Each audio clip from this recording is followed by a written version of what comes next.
All right, Believe Nation. We are live. We are trying something new. Let's see how it goes. Let's see what happens. My video capture. Oh, that's crazy sound. Hold on. How's that? That's probably better. Video capture. Desktop audio. La la la la la. Oh, it can still go. It can still go. Might have to turn up. Sound a little quiet. You can hear me fine. This sounds fine. I feel like the levels aren't as high as they should be. It's not hitting yellow at all. Even if I go really okay, I gotta go like up here for it to even come close to yellow. Yeah, you can join. We're trying to have we're doing a test. We're doing a test to see if Zan the Man can actually join and field some of our questions in the game on camera. I sent him the link. And we're gonna play with it. How about the new setup, guys? Huh? You liking it? Okay, hold on. Stream is up. Okay, it's going. Okay, there we go. There you go. Okay. The testing is real. Where's Zan? We're waiting on Zan. Is it gonna work? Is it gonna work? Oh, he's been sitting in the waiting room. Okay, hold on. Okay, hold on. Let's see. The RGB is real. You like it? It's pretty good, eh? I need to turn this up. I think I need to turn this up. Where's the... Maybe we can keep it, I guess. I gotta find where that little box is. Okay. Where's Zan? Waiting on Zan. Where are you, Zan? I invited him in. Participants. Turn your camera on. Hold on. Ask to start video. We need Zan's video. This doesn't... Oh, wait. It just got moved way over. Oh, because of the chat. Okay, hold on. I can close participants. There we go. Okay, that works. I like it. Okay, we're figuring things out. Manco's been teaching me. We can't see Zan though. He is being a goober. What's a goober? And Zan, where are you? Oh, wait. He's coming. Okay. Wait. You gotta mute the stream. Hey, wait. You gotta mute the stream. Hey, you gotta mute the stream. Mute YouTube. Mute YouTube. There we go. Okay, but wait, we can't see him. Drew, can you see him? Can you see him on camera? I don't see him. I just see a... Do you see it, Zan? I can hear you. If you talk to me, I should be able to hear you. You can hear me? Yeah, I can hear you, Zan. Hey, I can hear Zan. Okay. Okay, great. So let me see. Hold on, get one. But when you go to YouTube, I don't think I can see you. Oh, you can't see me on YouTube. Do you see it? Do you see it on YouTube? I see. Hold on, let me see. I just see a big white box. I see a white box. Yeah, I see a white box. Let me see. Zan's teeth are so white. They're shining so bright. We just see. How do we fix this? Okay. So Manco told me to use Zoom. So we're doing Zoom. We're on Zoom. It's pulling in Zoom. On your okay, I can see myself now, but then it'll switch to you and Nina. But on YouTube, can you? Oh, okay. Hold on. I can mute myself when you here. talk, it goes to you and Nina. Hold on. How about now? Oh no, now you can't hear me at all. No, I need to pin you. But that's a little different. How do I pin you? Pin. There you go. Okay, you're pinned. This should just be you. But we're still not showing up on YouTube. Can you see it? Drew, can you see Drew? Drew, can you see Drew? Drew, can you see Zan on YouTube? No, it's just a white screen. Okay, so you're pinned, but it's just showing... You can hear him though, Drew, right? You can hear Zan? Yeah, you can hear me, right, Drew?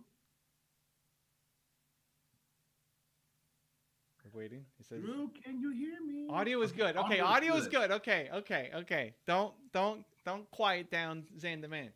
Okay. The audio is good, but we can't see you. How do we fix this? Okay. How do we fix this? There's always a way. There's always a way. I don't have the right window captured. Yeah, well, that is. That's the Zoom. That's the Zoom window, but it's just showing a blank screen instead of actually the... Okay, let's try again. So window capture. I'm going to go window... Actually, I could just share window capture. Let me share the whole thing so Drew can look at it too. Display capture. We're going to display. Oh, wait a minute. I could just make you full screen. I can make you full screen, but then I can't see. I can make you full screen. Now welcome to the stream. Are you watching the stream now? Look at YouTube. It's all Zan all the time. Look at that. Okay, hold on. So we can do that. It's not as elegant, but it's something. It works. But now I can't see the chat at all.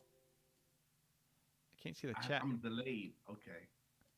It's a little delayed, but you and I aren't delayed. You and I talking aren't delayed. Perfect. That's okay though. It's not as good as I'd like it to be. Maybe if I move.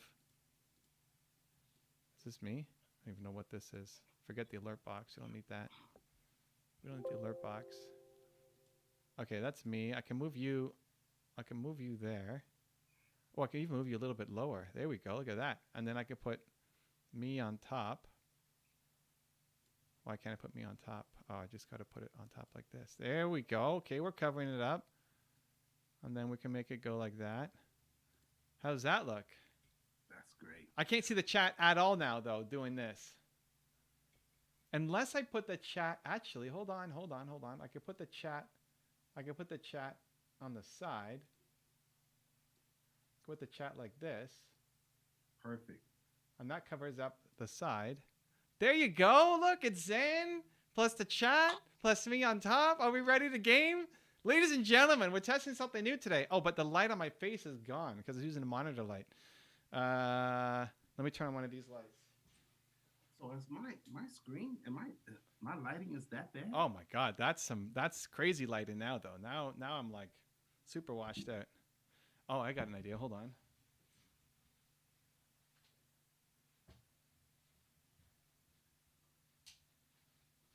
How's that? There we go. Fixed. Yeah, Zane, it looks like you've got like a smudge mark on your webcam or something. Oh, you know what? Maybe you're right. Yeah. the light, it's the coming of Christ. Okay. I'm bouncing a light off of my back wall. There you go. Okay. There we go. Are we ready? Drew, are you in or you got to go? He says that looks better. Is that better? Or maybe I should switch to my webcam. Yeah, let me switch to my webcam. One game. Okay. We're doing it. We're playing a game. We're getting in. This is our first test. Zan the Man co-hosting. Okay, if I switch to my webcam, is that going to mess everything up? You give it a try. Okay, so let me try that. As long as it stays within Zoom, I think you're good. Like you are basically whatever Zoom is showing. Okay.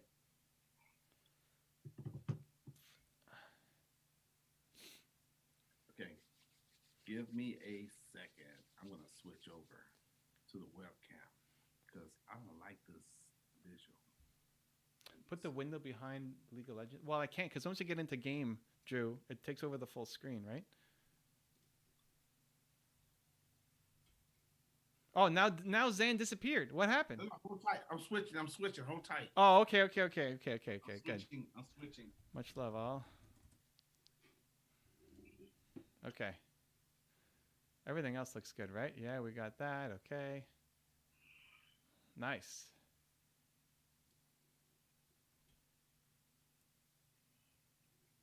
I'm still here. I'm just switching over to the webcam. All right. I think that's going to be a better view. Let's see. Okay. Drew's in. Okay, we're cutting off a little bit of the champ select on YouTube. I could move everything over a little, just a touch. Why don't I try that? Hold on, let's go back to OBS. If I move this over just like that, and this over just like that. Let's see, that looks better.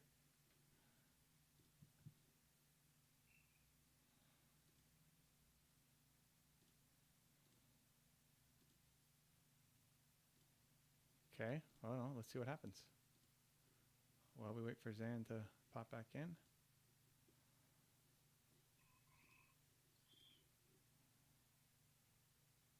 Zane disappeared. Yeah, he's coming. I have an idea of how you fix this later. Okay. I think it's looking pretty good, though. I think this is pretty good.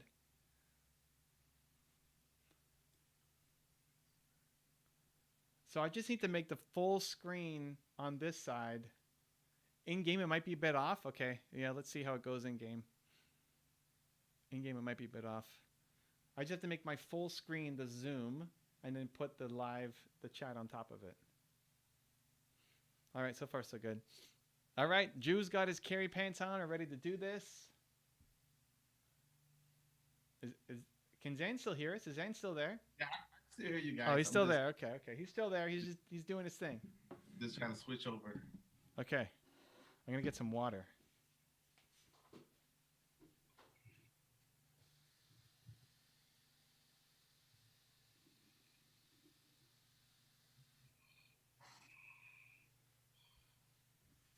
Okay, but now that I have Zane, and that means no music. So Zane's got to bring the vibe and the energy instead of the music. We can fix that. Let's see. Did you join from another? Did you ask to join the Zoom again? Yeah, from a different computer. Okay. I'll accept it and then. Like, who's trying to join my stream? You should slot yourself between the minimap and the abilities. Then Zane should go on the opposite of the abilities. I don't even remember where the abilities are. Well, you know what? We'll have to do like a screen capture or something. I know. Center bottom? Center bottom. You want Zane to cover the minimap? Is that what you want? No, that's not what he wants.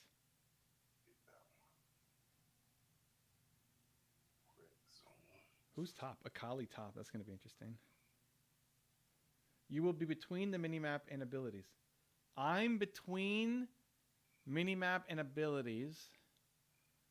That's probably where he should be, right? Because I'm looking this way. No, this way. I'm looking this way. So if I'm too far on this side, it's not going to look as good, right? You'll need to shrink your camera a bit. So we can move Zan. I guess we'll see once we get in. Almost there. Okay, now I can't see the stream at all because I'm full screen. Everything still look good, Drew? I can't see the map. I can't see the stream at all. This is so weird. Zan MIA. Yeah, Zan is MIA, but I'm still there, right? It's me and the white screen in the chat. This is working. I'm liking it. Okay, so we got that. Okay, good. Okay, so let's see. We're just looking at Zane's bright teeth. Pearly whites. It's happening.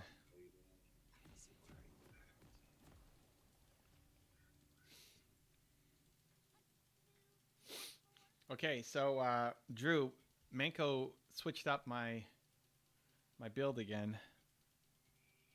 So we'll see. Oh, wait, now I see a black screen. We went from a white screen. Okay, oh, there he is. He's brighter. Look at that. Video, right? Are we in? How does the stream look? How does YouTube look? Let me see YouTube.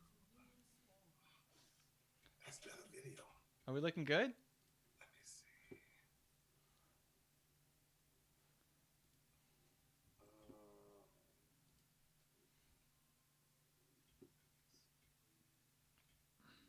Okay, so let me put that. Needs some work. Okay, needs some work, but we got it. I guess I can look at it after.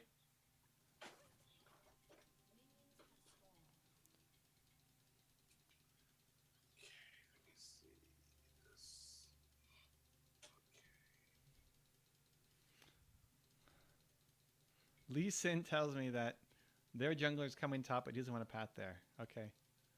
Okay, so I see what you mean, Drew. I see what you mean. I see there's a little spot there. I see there's a little spot there. Okay, so I got to really hone that in. Oh my god, this Akali is destroying me here.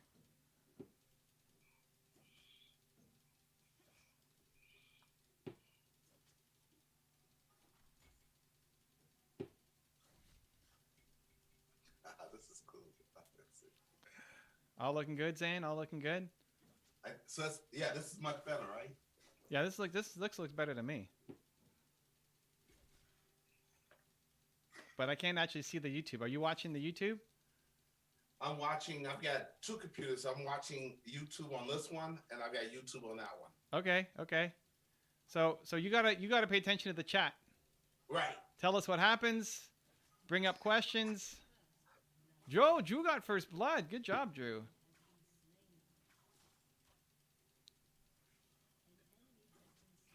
All right.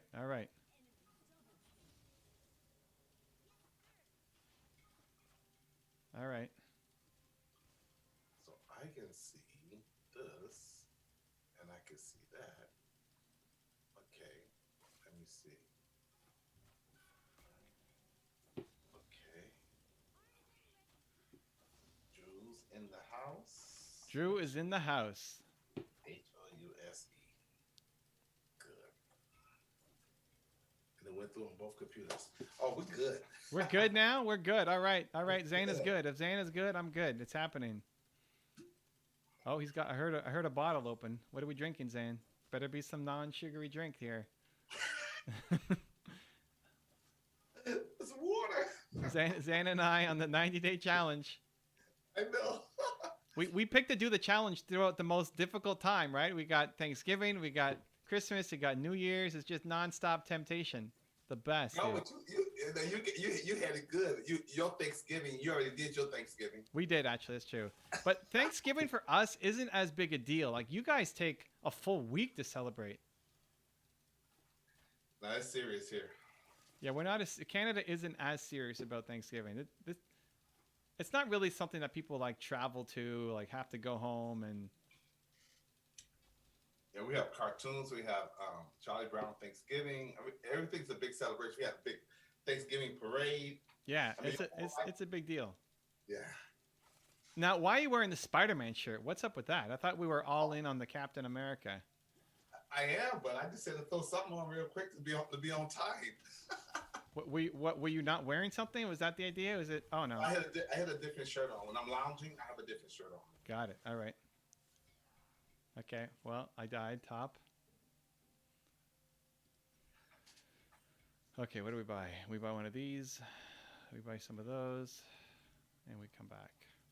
Well, I could turn this mic on too. Oh, I could. Okay. So this is the key where you've got to. This works. So zoom into. You got to mute the microphone. No, you got to mute the stream. That's it. Or there's a crazy echo. Yeah. So you did. Okay. Yeah. It's muted on both computers. Yeah. So we're talking. You can hear me through Zoom, and I can hear you through Zoom. Perfect. So there's no lag on our end. Yeah. Okay. It works. It's happening. This is it. All right. This is good. I feel like my nickname is Mark now, Mark Draper. Oh snap! I just did my podcast with him today.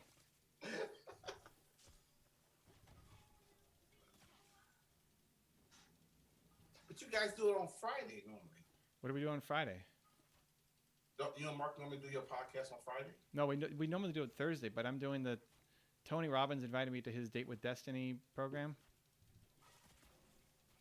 so I'm doing that.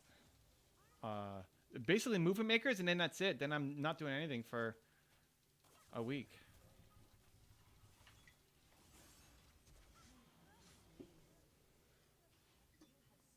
Okay, 1 for 1. We'll take it. Let's see.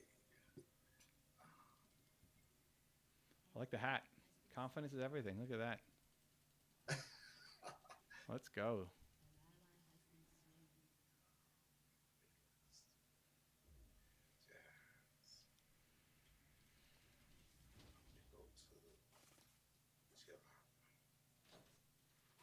Hello. Oh, some steak. Steak for dinner. Look at that. We'll take it. You want music? Oh, the background music? Wait, you just gotta... No, we need copyright-free stuff or YouTube's gonna give me issues. That's right. Okay, let me turn this off. Yeah. For the live stream, it doesn't matter, but this stuff saves. Yeah. You could play the. I mean, what I usually play is my playlist, the productivity music playlist, because that usually, those have all been cleared. Or you can sing for us too, Zan. You know, it's.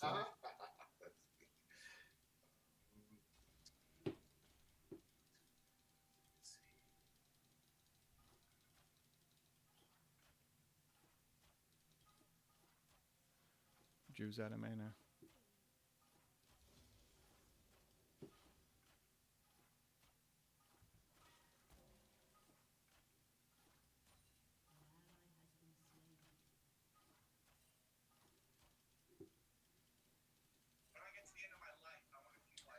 Oh, that guy sounds familiar. Yeah. That guy sounds familiar. Sounds like that guy knows what he's talking about.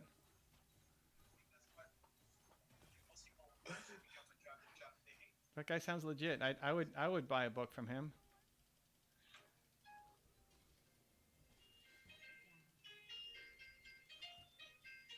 There it is.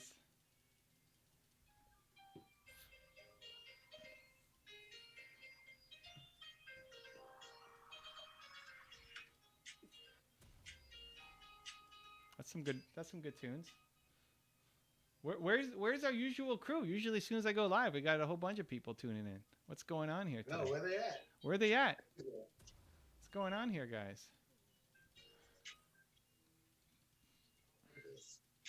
This is a good test. I wasn't even thinking about testing it today. I was thinking like next week sometime, but then Manco showed me how to do it. Like, you know what? Let's see if Zan's down for it.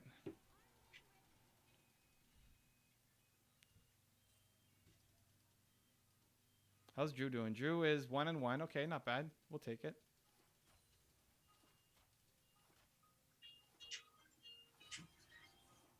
How was your day, Zan? What did you work on today? I'm stuck, but I'm okay. I'm stuck editing videos, learning how to edit. Okay. But it's okay because I've got 1, 2, 3, 4. I think 4 videos to upload between now and Wednesday. Okay. But I want to edit them first.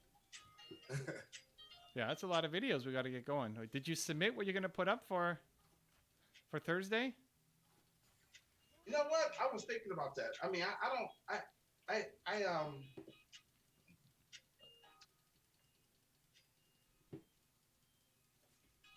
I was thinking was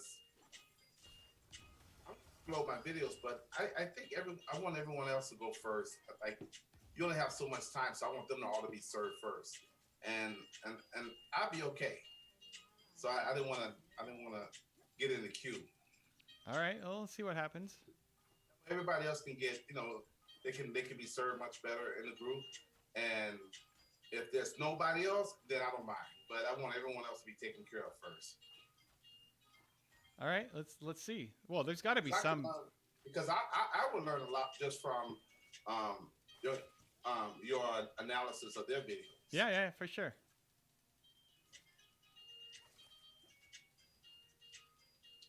Hey, Drew, that don't mean I don't need help. Yes, but I just think I will figure it out. It's gonna come. I just want everyone else to be served first. All right. All right. Well, it'll be a fun experiment. I think it'll be good. But we'll see what people have.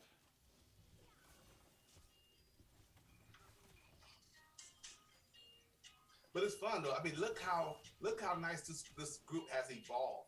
Right? I mean, there's no group out there like this. There's just no group out there that's getting this much value. It's just. We're trying. I hope so.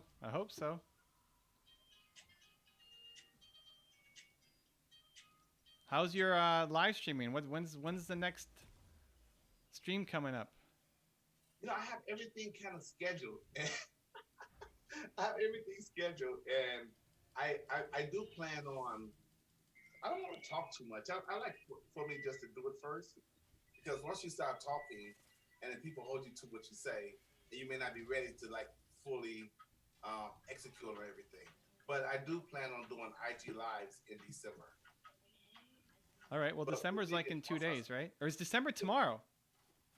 Right. I haven't picked an exact date yet because I want to make sure I hold to that date. But also, I think once I start doing IG lives, I need to do them every day, Monday through Friday. Right now, tentatively, I'm looking at 6 p.m. my time, which would be 3 o'clock, East Coast time. Okay. I'll go from 6 to 6:25, maybe 6:30. Wait, but what about the stream, dude? The stream. The stream? Yeah, 6 o'clock. It's 3 o'clock my time. Yeah. Oh, you're doing 6 o'clock your time. Right. Oh, so it'll be 9 o'clock my time. It'll be 9 o'clock your time. 9 o'clock my time. All right. And then the plan is, if I go from 6 to 6:30, we normally eat dinner around 7. Okay. So that in case it goes over, I won't be late for dinner. So your live stream, the people who you coach, that's your appetizer right there. Yeah, but I like the way you have a different philosophy than a lot of these quote unquote marketers. You just give and build relationships and let the financial part take care of itself. Mm-hmm. And that's more natural for me. Even when I was DJing, Okay. I had a manager that took care of all the financial stuff for me. All right. Because when I'm meeting with a client, whether it's a potential bride and groom or whoever, you develop a nice relationship and you like each other so much. And then when the financial stuff comes up, people feel funny about money. So I always had the manager to come in and deal with that part because, if they really like you or you really like them, Zan, can you give us a break? Or some people feel funny about it. So All we right. always separated those. I always separated those two. So when it comes to this,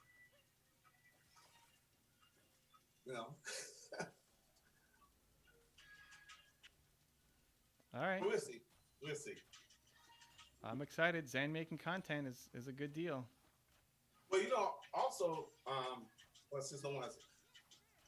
What's your point? What's your opinion on pricing? Well, you're not doing that though. What's your point on pricing coaching packages on your website? That becomes a function of how much time you want to dedicate to it. Like it's hard to say there's one official price. So sure, you can look at what other people are doing and you can see what's affordable. So Lily, for example, was an entrepreneur I invested into and helped her become a coach. And she started free because she really didn't know what she was doing yet. I mean, she had good intentions, but she didn't know how to coach yet. So everything was free. And I said, here's how you know you're ready to charge. You're ready to charge when somebody in the free asks you, hey, can I do another one with you? Like, that was great. How do I do it again? That's when you're ready to charge. Hey, Andy. So I would start doing it for free. Obviously, you can keep doing it on Instagram. And then you're good enough when people start saying, hey, can I hire you? Can I do this again? Right? And then she started off, oh no, I'm going to die. Yep, we died. This Kane is 12-2. Holy cow, he's feeding on the team. So she started off at $25 an hour just to show that like somebody else would pay, just so that it's not free, right? That's not super expensive, but 25. And then she got 10 people at 25. And then it became 50.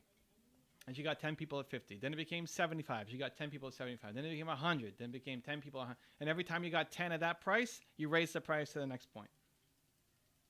But this is posted on her website, correct?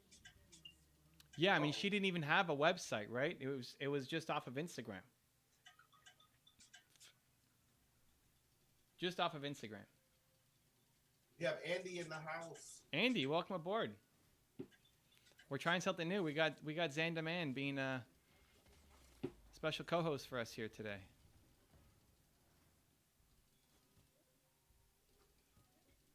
Oh.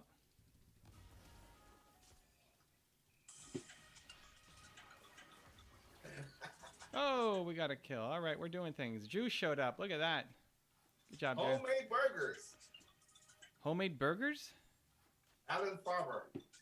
Good evening to you all. Let me see. You all helped me doing dinner tonight. We're doing homemade burgers. Homemade burgers. All right. Alan, we're trying something new. We got Zane the Man in the house co-hosting.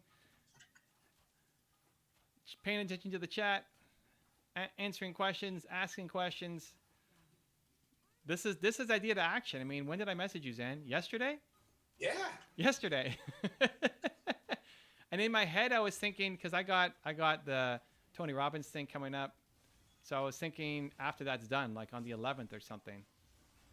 But whatever, we got it set up for today, so let's go today. Today is always better than the 11th.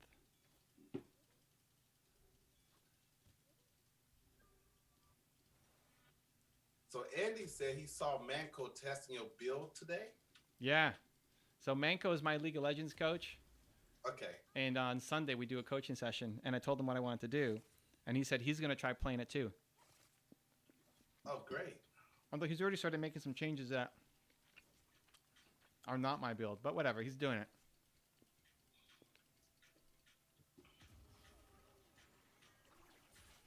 So welcome, Andy. This is Andy's first time watching a live stream. What does he need to know about us here, Zan? That we're here to help. That's good. I like that. We're here to answer any and all questions. Well, most questions. We'll give it a shot. Listen, between the two of us, we have a lot of territory that we can cover. Oh, yeah.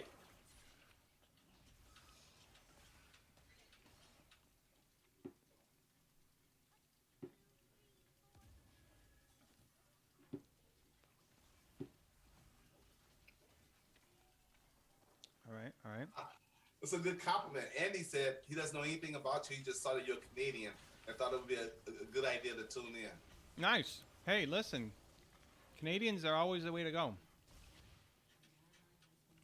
Although, Drew got a double kill. Good job, Drew. He died for it, but that was still worth. Good job, Drew. Good job, Drew. Drew's doing it.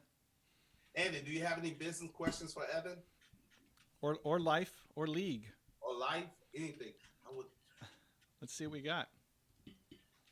All right. Okay, this is a question for me. Wow, okay. Well, we both get to answer it, though. All right, let's go. How would I train people?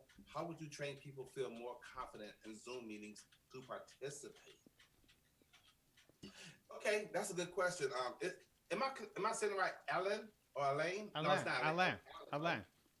Alan. Okay. Based on some of the things I learned from Evan, I've kind of coined a new way of coaching. I call it interactive coaching. All right. I like it. So, to answer your question, Alan, I would say, as you're training people to feel more confident, get them to do a few activities to confirm that. For example, if I'm talking about the inner game of confidence, and one of the exercises I want them to do is affirmations, I will actually have them write out an affirmation that pertains to them and then say it 3 or 4 times to me as if I'm their mirror. And then give them the instructions on practicing that affirmation 5 times a day. Does that answer your question? So I would, to add to that, I would say, one, try to make even the discussion something that they participate in from the beginning. So if you look at movement makers, I'm always asking in advance, hey, what do you guys want to talk about? So it's already buy-in. Like, it's already not just what I want to talk about, but what other people want to talk about, what the audience wants to talk about. So they've got some buy-in right away. Breakout rooms, I think, have been fantastic. It's been an awesome addition to our Zoom, where it's our session is 85 minutes, and I will speak for the first 60, 40, 45, somewhere in there. I don't know exactly, but I'll speak for the first chunk. And then we do a breakout room. And in the breakout rooms, I'm still playing with the number. I'm thinking like 6 to 7 is the best number of people to have in a breakout room. It's enough for people to kind of it's not just two people talking to each other, but also not so crazy that people don't have time to share or get their voice heard. So I love that, and then we come back to the group afterwards and start sharing, hey, final questions for me. So they feel that it's not just about, I mean, the whole goal at the beginning was, hey, this isn't just me. Like, sure, you can learn a lot from me, but I want you to connect as well to the other people here. And so that kind of structure, it seems to be working. I mean, every session seems to go even better, which is awesome. So that's what I would play with. Oh, and let me add to that too, because I think I misunderstood the question. I was thinking of just me coaching someone one-on-one. But if it's in a Zoom meeting setting, the way Evan just answered it, you know what? I think make the other person feel like they're part of something. Well, Evan just said, make them feel like they're a part of something, that we're all family, there's no judgment, and that you can feel free to participate, and there's no right or wrong answer. You know, Alain, one thing I added that we did last time, which was we had Zane the Man join in early. So I wrote to Zane and say, hey, Zane, can you come on 15 minutes early before the showtime and just welcome people, encourage them to turn on their webcams, encourage them to say hi. So Zane joined early. He's dancing. He's got his tunes going. He's talking to people, you know, and he's getting them engaged. And it was the first time we did it, so it was also a little like, why is this guy? What's happening? Who is this guy? What's happening? But, you know, the more you do it, and then the more people are already, before you show up, engaged and active and talking to each other, I think it just creates an even better environment.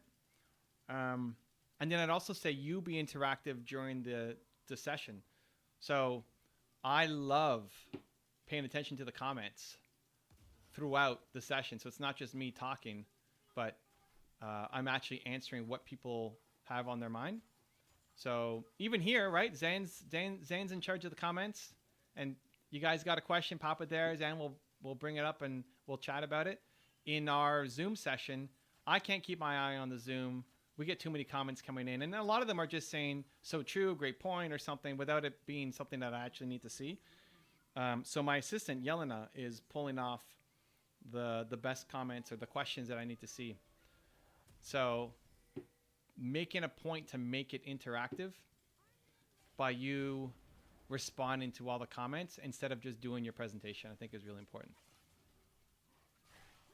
Perfect. Oh, also maybe you could add this too. This is more like a subconscious effect. I used to do this when I used to do seminars. Let people know in advance that the more they participate, the more they're going to get out of it, because they all came there, spending their, investing their time and energy to be there, and you want them to get as much out of it as they possibly can. So the more you participate, the more you get on camera, the more you ask questions, the more you're going to subconsciously and consciously get out of it. Because people want to make sure they benefit, from attending any Zoom meeting. So if you can add that in, that'll kind of help increase their benefits and their value. There you go. That's our advice. Yeah. He loved the tunes. He loved the tunes? Or the tunes from the Movie Makers. Which tunes? Yeah, which tunes? The tunes you hear right now or the ones from Movie Makers?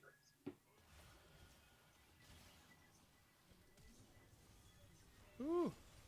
There we go, Drew. That's some good tag team. Good job. We got a kill. This is fun. I love this. It's happening, Zane. It's happening. So, did you paint that wall green so that you could film green screen videos, or is it some other reason? No, it's blue, but it's a green screen curtain. Because I do plan on, dude, I do all this research in advance before I do anything, and I knew I was gonna start shooting videos and doing YouTube videos one day. I'm like, okay, I gotta learn this, I gotta learn this, I gotta learn this, I gotta learn this. So I would go out and buy everything in advance. I would go get the green screen in advance. The green screen with no green screen, with no videos happening. All right, well. Not yet, but I'm gonna grow into it. I'm looking at, you gotta get all the different type of, just a lot of stuff. I'm always studying everything in advance. All right. So I can be well prepared. Well, We got to get Zan into action mode. I like it. He's doing it. This is it. The year of Well, Zen. you know, I'm one of those kind of guys. I think it's a quote from Abraham Lincoln that if he had whatever a certain amount of time to cut down the tree, he would spend 80 to 90% of the time sharpening the axe before he cuts down the tree. Yeah. But that can also be taken, you know, too much to an extreme of you get it too perfect, you end up painting a whole wall and then never making videos. So you get a coach. That's why you get a coach to push you, let you know. Because you know what? What's one of the things that's so beautiful about having a coach is that, you know, we have our own blind spots and, you know, BS, but a coach definitely pushes you out of your comfort zone. And, you know, you need that sometimes. What else do you have a coach for? Because outside of your comfort zone is where you grow. Yep. So what else do you have a coach for? You asking me? Yeah. Oh, you know what? I have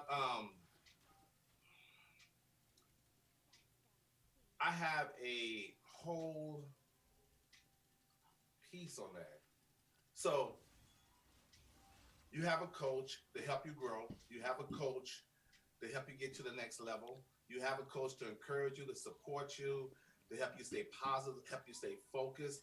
You have a coach as a friend, as a partner, as a team member. You have a coach to help you see things that you can't see. You have a coach that will persuade you to believe in yourself more, to have more confidence. And I think the main purpose of a coach is 4 things. And I have an acronym for them, TIPS, but I use a reverse engineering on understanding that. So TIPS, let me give you the reverse. That's the acronym, but I'm gonna give you the reverse meaning of it. So the first thing is support. So it's TIPS, tips. Let me just, it's TIPS. But here's the 4 things. I'm gonna give them to you in a different order. Number 1, a coach should be supportive. That's the first job of a coach, is to support you. To support you doing what? Support you getting from where you at to where you want to go. Number 2, a coach should be persuasive, because sometimes we don't always believe in ourselves. So a coach should be able to persuade you to be able to do the things that you need to do. And that's through some of the things that you mentioned in your 8-step ultimate coaching process. You talked about wearing their skin, getting them to buy in before you tell them what to do. So you're getting that leverage. The next letter is I, implementation.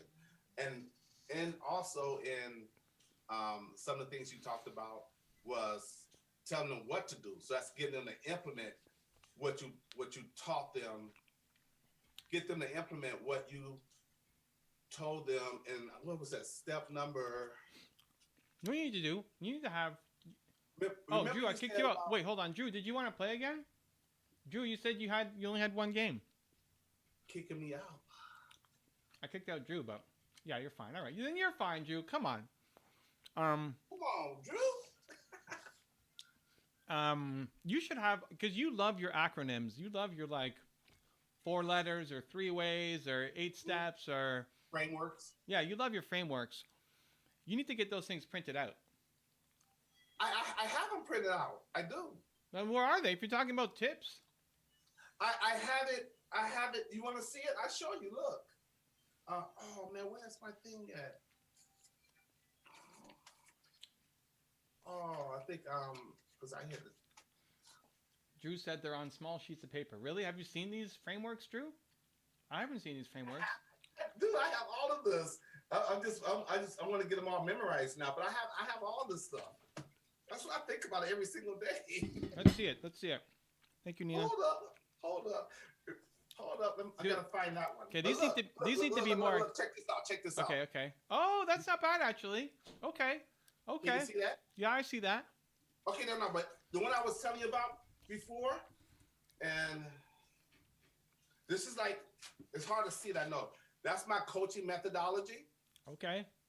This right here is the coaching quadrant, what we was just talking about. That's the coaching quadrant. And I was talking about Tips right here. Yeah. I said tips is TIPS. I talked about support, persuasion, implementation. And this is when you create a feasible plan of action and tell them what to do. Yeah. And then that's transformation. So ultimately, a coach is once you get through the transition, which is change, to the transformation. So all this stuff is all laid out because that green screen, and you can't see it right now. Maybe I could show you. There's a whiteboard over there too. Wow. I'm gonna teach. I'm gonna be doing a lot of my teaching from just more of the visual aids and stuff. Yeah. So the little stuff I do on YouTube, like showing, writing things down and doing this, I'm gonna do more broad teaching. But yeah, all that stuff is all written down. You need to have those. Those need to be like either. Okay, first off, we need to get you more ink in your printer because all of those, the black is like not black. It's like spotted. We need. I know.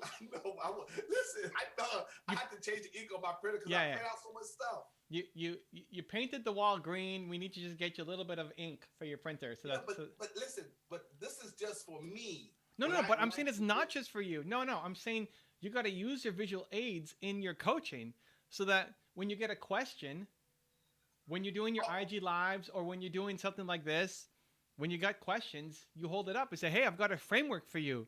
Because as you're going through it, when you're going through tips, by the time I get to P, we already forgot what the T and the I are.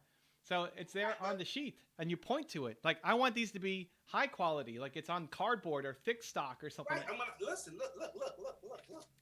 I have all these. You got it laminated? Look, you see this? I see, all Mark. these pins. Okay. I could write it out right there in real time for them. You could, but I want you to have the stuff that's already like your stuff that's already down. Okay, have it. Okay, I can do that. If there's something new, then yeah, you can write it down. But if you've already got the framework, have it ready to go. Guys, this is it right here. This is the framework you need. Okay, because I've got like, I don't want to. I got like about 40 of those. I mean, I got a whole lot of stuff.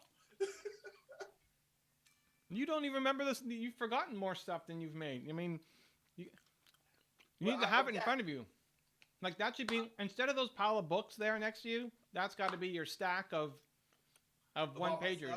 Yeah. Okay. And you can just whip them out. I've got the hierarchies. I got a lot of stuff. Okay. Because, I'm sure you guys already know these guys, but sometimes I will base a lot of my stuff or be inspired by a lot of the stuff I've read or studied before, like Stanley Milgram and B.F. Skinner and Abraham Maslow with the hierarchy of needs. Yep. And all these different guys who have just brilliant scientists when it comes to human behavior and all the whole 9 yards. And that's why I read these kind of books. Like of course, hello, but yeah, 48 Laws of Power that you just saw. This right here, you said something to me last week that you said it's just a human condition. And this is on my reading list. All right. Well, I think February. That I've got to go through this entire book because it's the laws of human nature. All right. So I'm always learning so I can, but when I read and learn, I always find a way to framework it or make it, because I always will make things simple. If you make it simple, people get it better. If they get it, they understand it. They understand that they can apply it, which goes back to implementation and transformation. Because that's the end game, right? Transformation. Okay. So yeah. So back what you were saying about coaching. Coaching is those main 4 elements: support, persuasion, implementation, and transformation. Now it's just a matter of what techniques and strategies, based on the person you're coaching or the group you're coaching, how are you going to use? What methodology are you going to use to get them? You're like you're the framework man, Zan, the framework man. That's what you got a framework for everything. This is the framework. Like those guys. So there's I'm heavy into the book community because of my books, right? So on Instagram, this is awesome. There's a bunch of people who do book reviews and promos, and I got to know a lot of them because of my books. And there's one guy named Nick who's from Book Thinkers. and he's now the largest nonfiction book account on Instagram network of accounts. And anytime people ask me a question of, hey, what book should I read for this? I almost never have an answer because I don't read that many books, and they ask super specific questions. So I say, hey, you know what? I don't know, but my guy Nick has you covered, and I'll tag him, and then he'll do a story response. You're like the framework guy. Instead of Nick being the book guy, Zane's the framework guy. Hey, Zane, what framework did I need to use for confidence? Oh, hey, it's these 8 steps. Hey, Zane, what framework do I need to use for whatever? Coaching. Oh. Well, you know what? And I do. I got look for confidence. I have an entire framework, ABCs. Yeah. And all that. And I got no. You got to show me the picture. Don't use your hands. Oh. You gotta. Hold on. It's right here. ABCs. Right. I have it here. I have it on my other. Okay. I have it. But they've got it. They've got to be like right there. They've got to be right next to you. And I can be able to show. Okay. Right where those books are. But see, okay, I'm gonna do it your way. But I was thinking, I thought that when I teach them videos, that's why I have to edit, because I learned editing so that you can be able to bring those slides in and show them the visuals. And also if I'm teaching on the whiteboard, it'll already be, I could draw it. You could still. I wouldn't worry about the editing. Forget the editing. It could be you drawing on the whiteboard. I like you editing in a picture. Forget about that. Either hold it up or draw it on the whiteboard. Those are your 2 options. Those are the 2 options. But when you're doing an IG Live or something, you got to have that ready to go, right? I mean, it's right there. You got to have them right next to you. You're not always going to walk up to the whiteboard and then draw something out. Okay. Okay, so that's another project. Okay. Okay. Instead of the editing, yeah, don't bring the slides in. What did Drew said something? He said, "Ugh." What's he talking about? Is he not happy with our answers? Let me see. I don't just. Zane, you got to be on the chat, Zane. Let's go. Okay, but I'm paying attention. Okay. This one. Okay, so this is ridiculous. Call with Ben. Oh, so I think he's talking about Ben. He says. Oh yeah. So this is ridiculous. Call with Ben is getting scheduled for the 3rd time. Ugh. Oh, that's the call with Ben is getting rescheduled a 3rd time. Drew, what are we doing here? What I mean, it is a crazy time right now with Thanksgiving and everything, but still, it's not good. It's not good. So the question would be, hey, Drew, now you're a smart guy. The question would be then, okay, if I'm crossing the line, Drew, just tell me shut up. But let's use this as an analogy. Like if you want to go on a date, well, you got to think way back. If you want to go on a date with a girl and she keep kind of blowing you off, making excuses, how can you get leverage on her?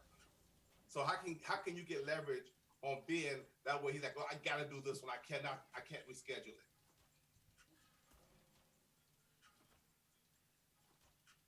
And 2 months.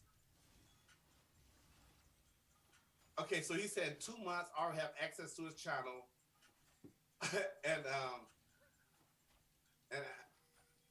so that's what Drew said. 2 months, and he said I already have access to his channel. But Drew, you got to find a way. I think you have to find a way to get more leverage on him, so he realized that this is urgent. I need to get this done now and not put this off. Because only reason why he's putting it off is because he's saying it's not that important to me. It's not helping my bottom line.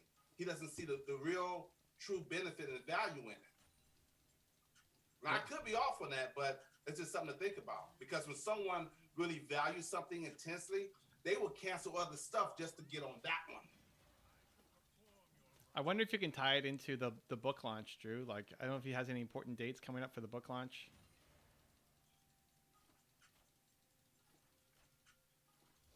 Or book tour or whatever he's doing for the book. Because, I mean, that's obviously why he's doing it. He wants the book to do well. So if there's something that we can force. Whoa. Okay.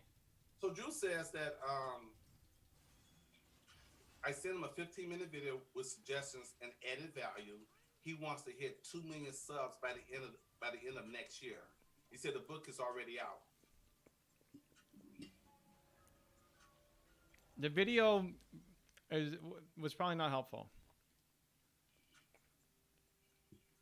Nobody wants to sit and watch a 15-minute video.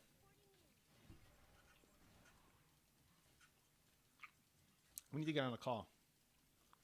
I'm just that reminder, like the clock is ticking. We want to get down and start getting your subs up. It's already like hitting 2 million subscribers in 1 year is a record in thought leadership. Nobody's done it. Nobody's done it. Not me, not Gary Vee, not Grant Cardone, not whoever he looked up to. Nobody has done it. It's never been done. So you want to do that? Hey, I love it. You want to do the crazy aggressive goal that nobody's been done? We got to move ASAP because we're nowhere close right now.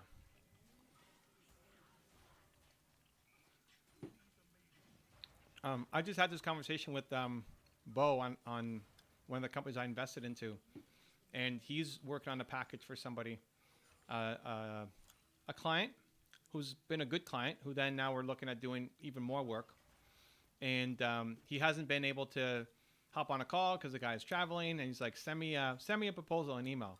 Like, oh my God, no, do not send a report. And anyway, he did, but why am I lagging? That was crazy. You see that lag? What the heck was that? Anyway, he sent an email, but like emails and videos are mostly a waste of time. Hey, this is important. We need to hop on a call. You just got to force the call. Just don't comply with an email proposal. It's always a waste of time. They think even if they have good intentions, like I'm not suggesting Ben is trying to rip you off or anything. He's got good intentions, but then the email comes at a time when he's not ready to look at it, and then he gets overwhelmed with other stuff. He just doesn't go look at the email. Doesn't watch the video. There's no way he watched that whole 12-minute video. So meanwhile, like we think we're adding tons of value, but nothing ends up happening.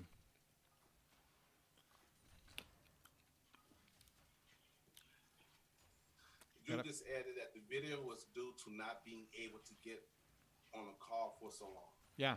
No, I get it. I mean, it's a lot of work. It's great value from you, but it's actually only valuable if they think it's valuable, right? That was the problem. He wasn't doing anything about it. Holy cow, that guy does damage. I'm lagging. Oh my God, look at I was going like 160 ms. What's going on? Drew says very true. So Drew, again, I hope, my analogy was okay. Cause again, I refer back to, relationships. And if you're, if a girl texts you and you text her back, you want to get face to face, because when you get face to face, or you can, get on a call with them, then there's a whole nother level of emotions and effects and impacts that you can make that you just can't make without that energy, that back and forth energy. That's what makes a difference. So I don't know how we can get leverage on Ben, but is there somebody else close to Ben that maybe you can use them as leverage to get Ben? That's the idea I'm thinking. I haven't worked it all out yet, but we got to find a way to get to Ben and Ben understand how important this is. I just like, I'm done being in the proposal business. I am in the no proposal business. Good. We can sign a contract. That's different. Like you want to sign although a lot of people I have no contracts with either. But if you need a contract, that's fine. But no proposals. Like what do you need to see in a written document to talk about the plan that we can't cover on a phone call?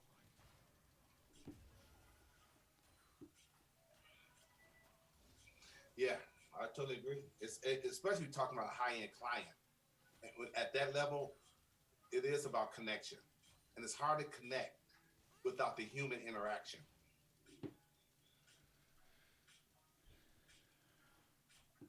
He said, I could always... Okay, he says, very true. Oh, I know that we need to get on a call. I could always see if Garrett can poke him. Yeah, poke him hard. Even if you say this is an old Tony Robbins technique. You know when Tony Robbins wrote the book Money, Master the Game. One of the things he said in that book was, or at least in the interview, that some of the guys were so, because he was talking to billionaires and multi-millionaires, guys worth hundreds and hundreds of millions of dollars. These guys, they don't have time in their schedule. So he would say, look, let me just sit down for 5 minutes, 10 minutes. And once Tony sat down with you for 5 or 10 minutes, next you know, it turned into a 30 minutes, a 45 minutes to an hour, because it's Tony Robbins. So once you sit down with someone and you can get that human interaction, that's a game changer. And there's even people that he's gonna sit down for like 10 or 15 minutes in their schedule. They're like, okay, they went double the time. So okay, you need to come back again. So he would get another interview with them. I would look at Drew. I would look at who does he. I'd be looking at sending a weekly email out. This would be my follow-up strategy. If Garrett can poke, awesome. But I would send a weekly email out that just reminds him of how important it is. So I'd be looking at, for example, another author that's got a best-selling book and what they're doing on YouTube. Whoever he thinks is his biggest competition, even if it's a friendly competition, show them how well they're doing on YouTube, right? And you're finding best-case scenarios, right? You're finding all these great examples. Show him a video that could have had a chance to take off, or that did take off but then died because there was no follow-up video. Show him a mistake that he's making on his channel. Like every week, just show one, not a 15-minute video that he's not going to watch. Show something that's super easy to digest. Something that, especially if it compares him to somebody else, oh, look what this guy's doing. And he's sitting there kind of on the sidelines. You're just basically reminding him that he's on the sidelines and it's painful. Every week until you get the call. And I'm not doing a proposal. I'm not doing a proposal. I'm happy to hop on a call anytime. This is important. I treat this as important. And then every week you just schedule it in. Next Wednesday you send it again. The next Wednesday you send it again. Just something new. It could be other. We have a new one. Ayush Fixer, hello, welcome. How you doing, Ayush? You have any questions for Evan and I? Business question, life questions, success questions, anything about confidence, fear, faith, you name it. I think the problem is that I am communicating through his assistant. Yes, because the assistant cannot properly communicate, your emotional value and what it really means to him. You need to speak to, we got to find a way to get around the assistant. All you need is one. Like, have you never been on a call with him or email with him? Have you never been in contact with him personally?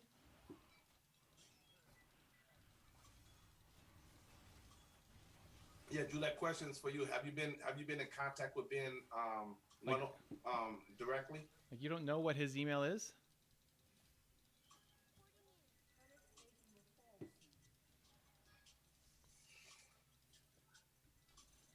So Ayush is from India. How you doing, Ayush? So welcome to the stream. And please ask any questions.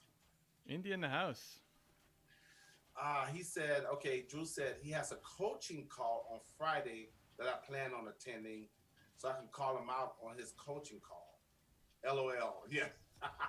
That's not. I would not call him out in front of his own clients on his coaching call. That's not good. But have you never emailed him? Like, you've never been in touch with him on email? So, Drew, have you been in touch with Ben on email?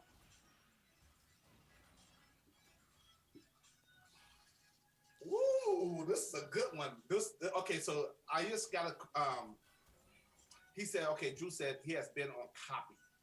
That's fine. That's enough. Okay, look, you've been on copy.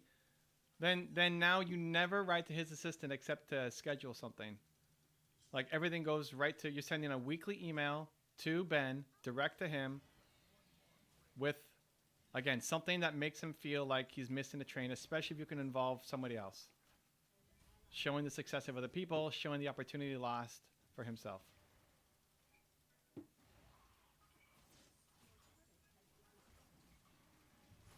Okay, so Ayush has a question. Okay, this is interesting. Wow.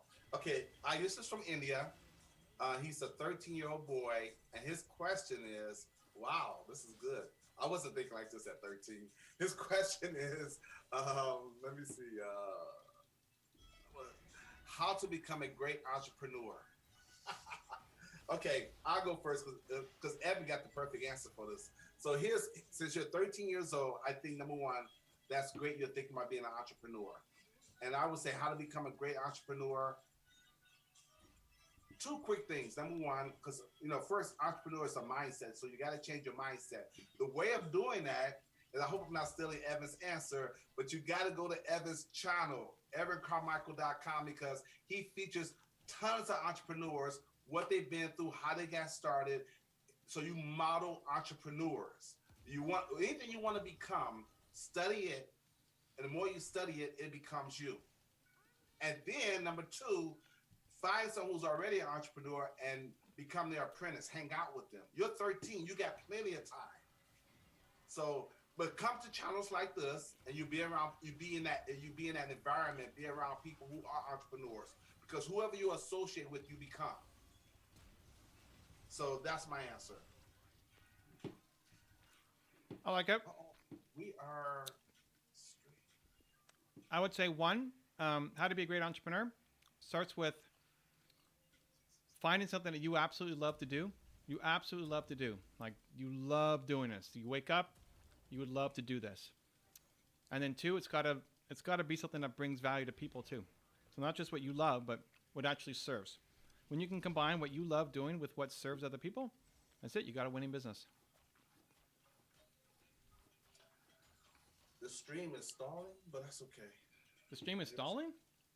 On my end, maybe I'll refresh on my end. Let me refresh on my end. All right. It could be my connection, which it should be. What else? But that's okay. I can hear everything. What happened to Drew? Says, but his assistant typically responds. That's okay. Don't CC the assistant. Don't CC the assistant anymore. You're done talking to the assistant. If Ben CCs the assistant, no problem. And if the assistant writes back to say thank you, awesome. Next week, same thing. Send value of how he's missing out. Just not say like you are missing out, right? But you send him like who's his biggest rival, who's doing well, or who he thinks is a scam artist or something, right? And you're sending them that video. Say, look, this person's doing it, or this video could be a lot better if we adjusted the thumbnail, or like you show the analytics. You show the analytics and say, wow, look, everything is doing so well right now. Now's the time to strike. Right? Like if we put out some content right now, you could be winning super hard on YouTube. Right? So it's always timely. It's not a sales pitch, but it's value every time. But it feels urgent. You're putting urgency on him. And you only copy him. That's it. Assistant does not get copied on this email. And even if he never responds, he's going to on some of them. There's going to be one. There's going to be one that he responds to. Is like, shoot, you know what? It's not that he doesn't like you or doesn't want to do this. It's just not enough of a priority yet. And it's easy for him to hand it off to his assistant or someone else. That's the path. That's the path. Every week, man. Every week. But Drew, I think that's a great angle that Evan is talking about, because again, look beyond the surface. Evan is talking about appealing to his ego. Every successful man has an ego, and they're very competitive. So when you're comparing this to that, he wants to be number one. And I think what Evan just said is perfect. Okay. Ayush says, I have my own company. Hey, Ayush, put inside there what type of company do you have, and what kind of products or services that you have. Also, Luffy Art, hey, welcome. Ask a question. And then Drew also said 36 emails in this chain, LOL.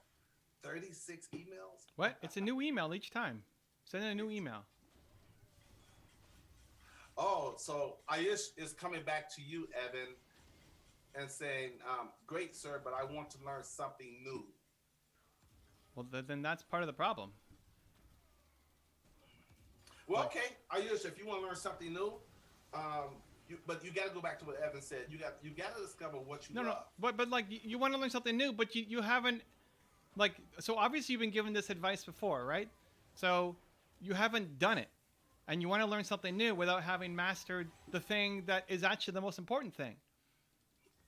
Right? It's like Zan working on another coat of paint on his green wall instead of just filming the videos. Like, it's just cloth. It's not paint. Or is it? It looks like paint. You, the whole problem for you is you're looking for something new when you haven't done the thing that's most important.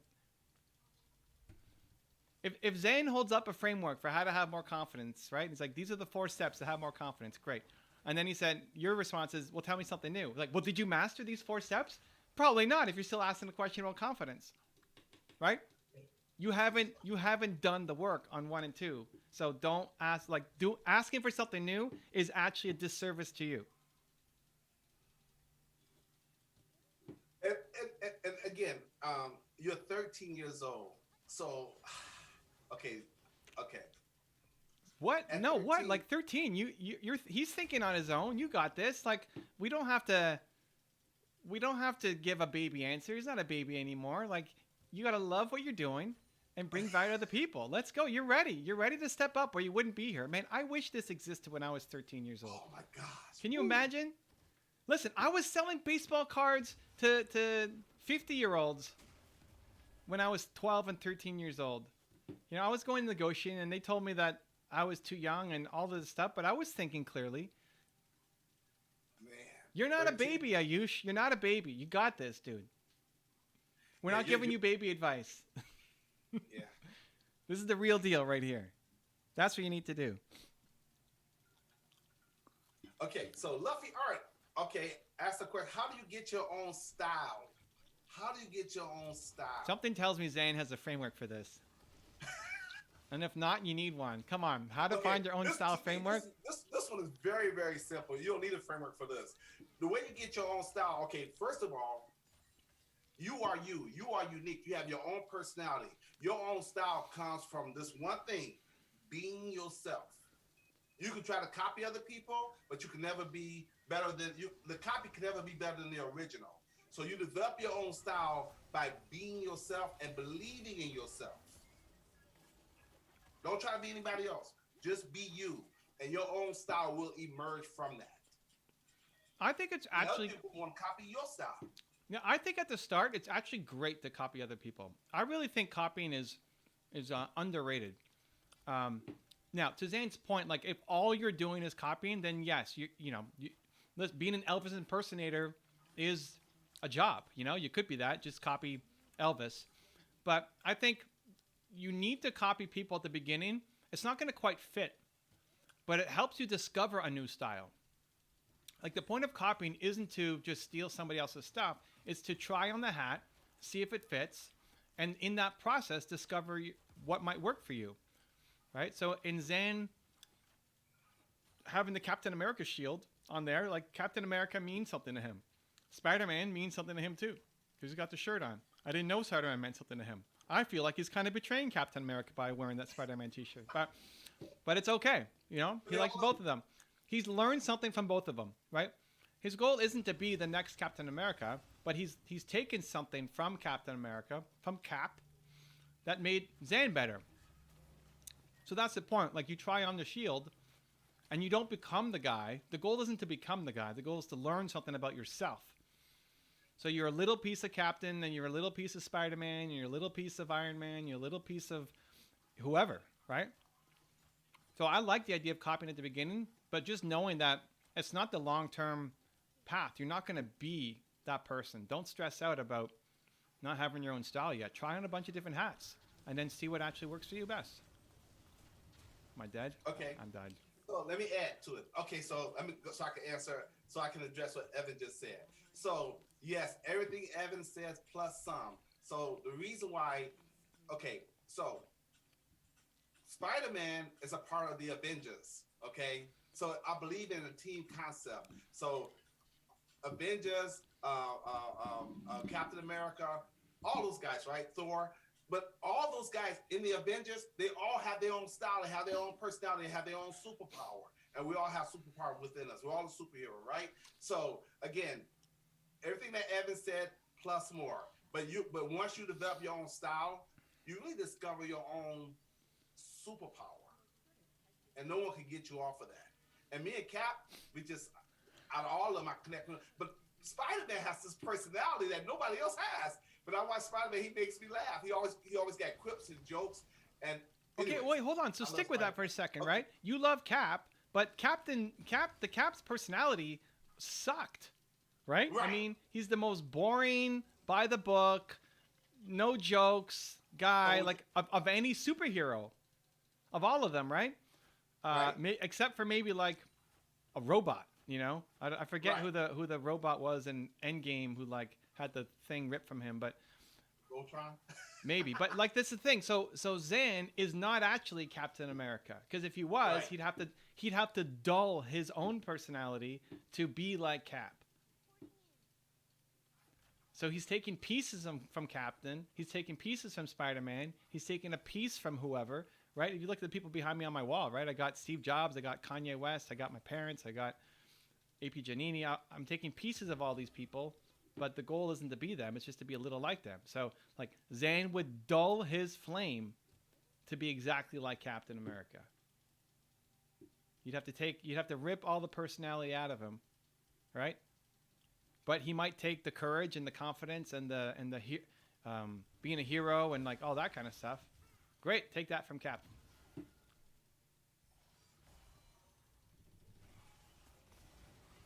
Yep, perfect.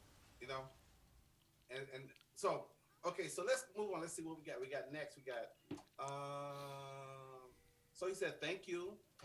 #believe. All right, okay, there we go. And then he says success comes from experience, and experience comes from bad experience. Can you agree with me?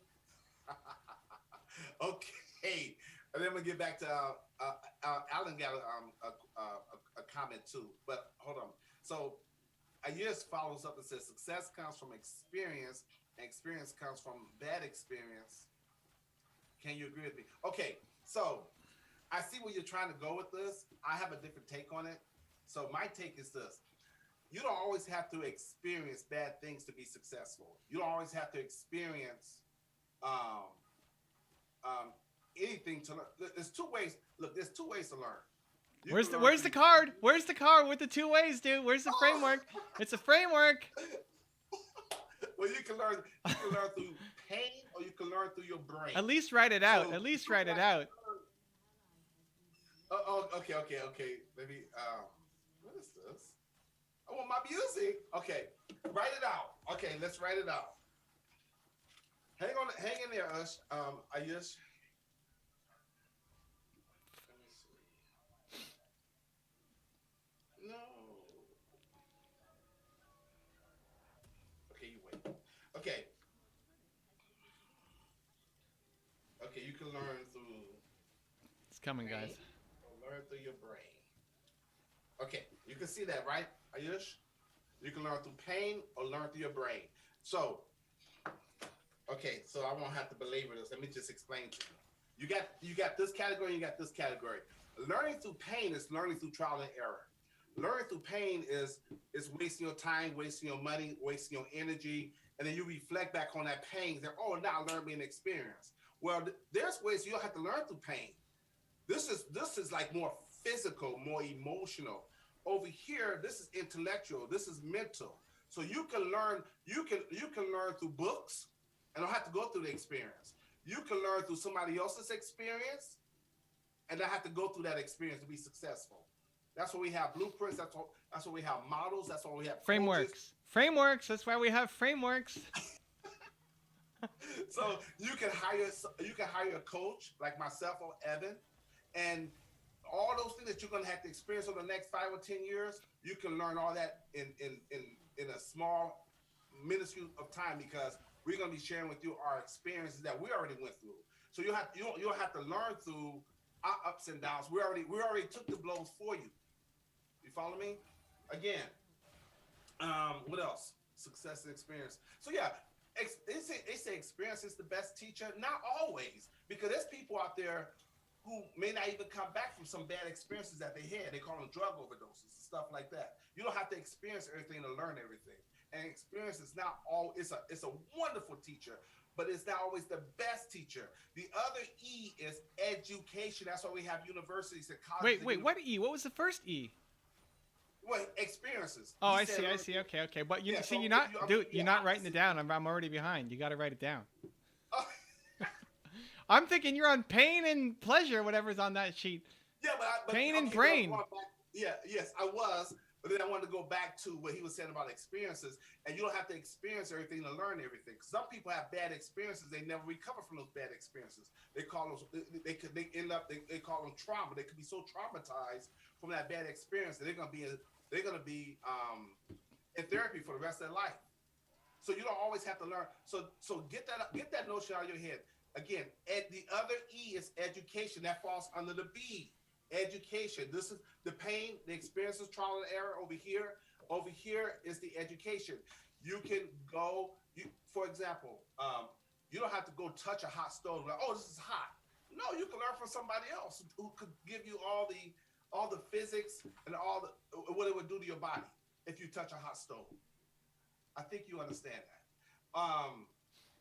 But again, that's why we have colleges and universities. Those are like storehouses of education. Education is everything. And even if you go through the experience, what do you get? An education.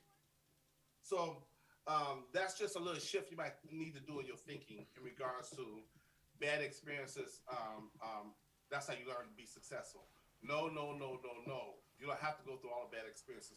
Okay, what else? That's it. So let me let Evan, I'm going to toss over to Evan. Evan, the question was success comes from experience and experience comes from bad experience. Can you agree with me? Yeah, so I like Zane's big rant. That was fun. we got through a couple of frameworks here and there. It was good. Feeling it. What I would say is, yes. The way I like it is because it gives you permission to do something, where I think a lot of people are just too afraid to do anything. A lot of people are just trying to be perfect, too afraid to take any kind of action. And so if that helps you take some kind of action, I think it's great, right? It's like, you want to start a YouTube channel? Awesome, go. But I don't have the right camera, but I don't have the whatever, right? Like, just go, right? Like if that experience quote helps you, just get out there and start making mistakes. Awesome. The way to shortcut it, Zen said education.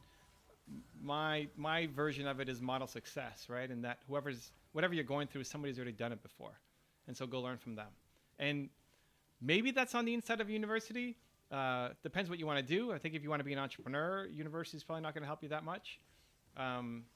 But somebody has done what you're trying to do. Maybe not exactly, but close. And so go learn from them. Go study them. Be around them. See what they've done, especially how they started. Right? How somebody now makes an extra $1 million? Who cares? But how did they get started? How did they go from 0 to 1? Or whatever goal you want to run a marathon. Looking at a marathon runner now and what they do is not going to be super helpful. But how did they start it? How did they run their first marathon? That's what's interesting. So don't be afraid to just make and create and gain some experience doing it, and recognize that the fastest way to save my company. Like, I was about to go bankrupt on my first business, but the idea of modeling success, copying Bill Gates, who I'd never met, but his story helped me get some ideas for what I could do, and that saved my company. And ever since, it's just been modeling success. There you go, Zane.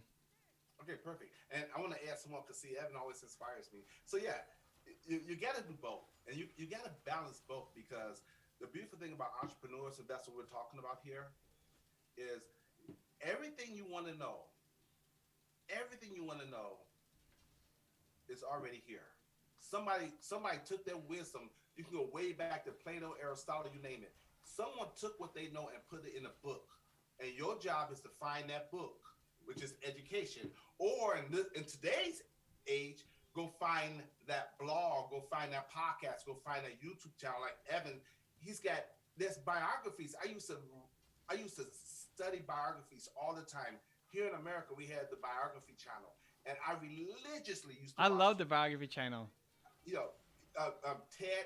the guy who started CNN. Ted Turner. Ted Turner. I used to. They have Oprah there. They give you all their little small beginnings, all the challenges they went through, whether it was health challenges, financial. It's like, and it's so inspiring, but at the same time, it's like, look how much you learn. And again, those guys take those experiences and everything they went through, and they always like write a biography themselves, or they write their best lessons learned in a book. But you know, today everything's video, and Evan has curated everything in a video, and watch interviews. So again, you can learn through other people's experiences. You should go out there. I mean, at the end of the day, you got to do the work. I mean, you got to have experiences to back up the education, because to be successful in life, you got to have education plus application equals transformation. So you still have to do the thing, but you want to make sure you're doing the right thing, not the wrong thing. Okay, so that's my last little piece. Okay. I like it. And listen, I'll add one little thing on top of that. Like whatever your learning style is, there's something. Like if you like videos, there's videos. If you like books, there's still books. The books are still there, right? No problem. Read the books. You want coaching or memberships or something like this, live streams, like all of that is there. So whatever your learning style is always something there for you. You just have to reach out. Okay. I got another one real quick.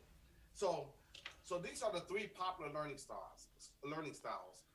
Can you see that? Auditory by listening, visual by what you see, and kinesthetic by what you feel and what you do. And some people are more physical learners. They learn by hands-on. So you do have to learn your learning style so you can know what's best for you. And some people learn better by watching videos. And some people learn better just by what they hear. And in reality, we are all 3 of them, but there are 1 or 2 that you favor more. So you have to know your learning style. Like Evan, he loves learning from video versus books. I mean, I like being intimate with the book. It's just something I love. Reading is the thing that changed my life. It changed my mindset. So I love reading, but I love videos too, because all the elements are in video. All the visual effects there, the auditory is there, the emotional component is there, even the entertainment value is there. But reading is different. It's slower. It takes more time, but for me, it gets deeper in me. So that's why I'm a big reader and a writer. So yeah, know your learning style. Okay. It's not you, Zano. It's great. What's that? Who? No, it's not you. That was great. The water went down the wrong way. Whew. So let's see. Okay, let me go back to Alan's 2 comments. He's got, "You are so entertaining, guys." Woohoo! He said, "I got caught up in the past and wanting to learn everything before I would start." Evan got it right. Just create content. Yes. Let's go. Let's go. Another comment. He says, "Learning from the positive and challenging experiences comes from happy places too." Yes. Another one by Alan. Okay, and let me see what else we have here. Okay, Ayush said, "If you think anything and regulate what you think you do." Okay, if you think anything and regulate what you think you do. Okay, he said the stream upload on YouTube, don't delete after stream will over. Okay, don't totally get that. And we got Chuck D, welcome. He's like, "I like the new lights, Evan." We're doing it. It changes colors every now and then. Chuck D, ask us a question about anything. It could be relationships. It could be success principles. It could be confidence. It could be video, YouTube. Chuck D's a teenage entrepreneur who does eBay from his garage. Oh, wow. Yeah. Okay. He sold like 6 figures, something like that, on eBay. Wow. Super successful. Yeah. I was on his show. I was on his podcast or YouTube channel a couple months ago.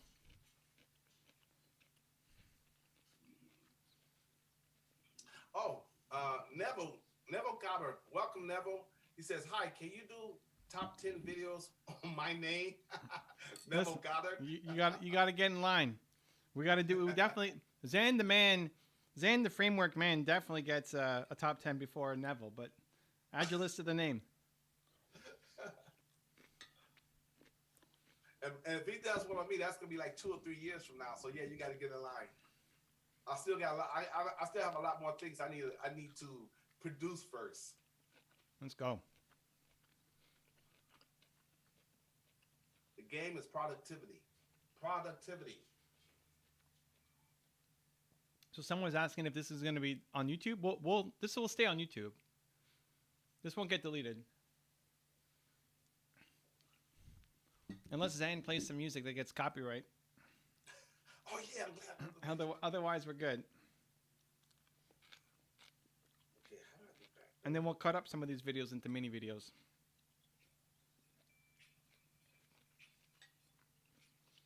So what happened with Drew? Did he take off? What happened? What was the end result? Yeah, I don't know. Maybe he took the advice and went to work. Because I don't know what happened to Drew. He didn't sign off. Maybe he's having dinner or lunch. Okay, so lunch. That's a late lunch, man. He's East Coast. It's 7:30. Are he 7:30? Yeah. It's only 4:30 here. Okay, so Alan says,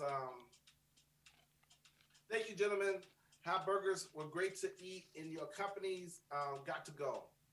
All right, much Thank love, you, man. Alan. Thanks for hanging out. Come back next time. I want to say tomorrow. When are we on again? Wednesday or Tuesday? Wednesday. Tomorrow? Wednesday's the last one. Wednesday's the last stream for like a week.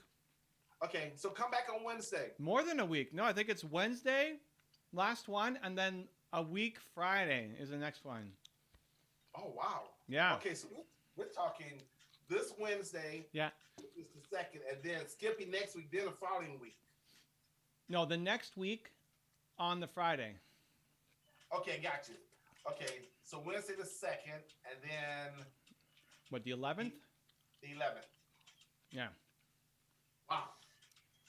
Yeah, you guys are going to have some nights off. What are you going to do without the stream? Busy. Maybe Zane the Man will go stream it on Instagram to replace the time and taking your questions. It's not the same. It might happen, though. It might happen. Okay, so Ayush says, let me see. Thank you, gentlemen. Okay, I have a YouTube channel. Like, let me ask you, if Captain America gets taken hostage, who steps up? It's got to be Spider-Man. You know what? You know what? I think it'll be Iron Man. But what if all the Avengers are gone? It's got to be Spider-Man. He steps up. Well, yeah, the movies he did, yeah, but see, but, yeah. So I'm stepping away for a chunk for a week plus. Spider-Man's got to step up. you got to get the people what they need. But yeah, but it's a team. It's a team. They're Avengers. They're not solo. Spider-Man was basically solo. Okay. Pretty sure he was. Oh, Spider-Man! He always had a team. He had a team. No, barely. At the end, the last one, he was all by himself. Spider-Man and Friends. Spider-Man. He always had a team. You wore the wrong shirt today. Now I get okay, now yeah, we get. Next time I know better. Okay, what else do we got? Okay, so we got. Let's see. Ayush just said, hold on. We got Aman. Can you tell me how to? Okay, so we got Neville. We got Aman. Welcome to the stream. Can you tell me how to do research on anything? AUR topic. AUR topic? Or topic? Anything or okay, topic? Or topic. Okay. So can you tell me how to do research or anything or topic? Drew just got back. He said, darn, just missed it. Oh, Drew, you missed it. Okay, so how do you do research on anything or topic? Oh, okay. This is real easy. In today's environment, This is very simple. Google is your friend. Google is your friend. Period. Done. Yeah, I mean, I usually start with Google. I'll then, if I can't find an answer super quick, I'll transition to YouTube. Like if I have to see something, I love seeing things. Google Images are also fantastic for me. You know, I would love Zan's frameworks, right? Like, how do I do this? Oh, there's a picture? That's so much better than this 14-page article. Right? So I start with Google. And then, I don't know, I kind of poke around. At the beginning of a project that I'm trying to learn something, I actually, if I can't find the answer super quickly, I get frustrated, and I'm trying to basically figure out where the boundaries is. Like, how much of this do I actually need to learn? And I'm in the research, so I'll just poke around, to be honest. It's not very structured. I'll just poke around. I'll try to find, I'll watch some videos. I'll just try to find where, basically until I have enough information to make a decision. And once I get that, then it's a home run. Then I'll move super quick. But until I know exactly at least the borders of what I'm trying to do, it's actually slow and frustrating. So yeah. So everything Evan said, and yeah, look, Drew said Google it. Yeah, totally. But here's other thing you can do. I mean, everything is Googleable. I mean, everything's on the internet. Everything. But here's the other thing you can do. Talk to people, socialize, ask people. Just ask. You know, if you want to know something, ask people, and they can redirect you. Because people have like a vast amount of knowledge. If they don't know something, they can redirect you or refer to someone who may know it. So anything you want to know, research, and it depends on what you're researching also. But talk to people, man, because at the end of the day, everything comes from people anyways. So Google and everything Evan says, and talk to people. Let's put modeling success in on there too. I mean, to Zane's point of talking to people, when you find somebody who's done what you're trying to do, even if you can't meet them, right? Again, back to my Bill Gates story. Bill Gates saved my company, even though I never met him, because I researched his story. Yep. And that was through books, I think, at the time. Maybe magazines or some mixed. YouTube didn't exist around then, so it wasn't YouTube. But, uh-oh. Oh, no. I'm going to die. I'm going to die. I'm going to die. I'm going to die. I'm going to die. I'm going to die. I died. Sad days. Sadness. That was close. It was close, but we couldn't pull it off. Anyway, so yeah, so model success. Find someone who's gone through it and see what we can learn from them. Okay, let's see. So I skipped somebody. Let me see. You skipped somebody. Well, not really. I was trying to keep the questions together. Was it an intentional skip though? Or there was an intentional skip? Yeah, because I want to keep everything together so it can be cohesive. Wow. But I just asked. I have YouTube channel, company, and ideas to build a great empire. I am inspired by Jeff Bezos and ourselves. Okay. Great. So you know, if you're inspired by Bezos, that's awesome. But now, what can you learn from his story that you're going to now apply to your business? Exactly. So I would watch. I would watch every Jeff Bezos video I could. I've done 2 on my. We have a early starts YouTube channel where I showcase people when they were first getting started, and we've done 2 interviews or 2 videos, I believe, of Jeff Bezos that I would look at. Pretty inspiring. But whatever. If it's not my channel, go find other videos or go read. I don't know that he's written a book, but there's been books written about him.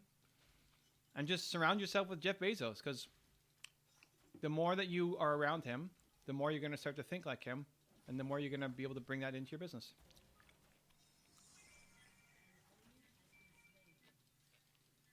Okay, Drew. Okay, this is a riddle, I guess.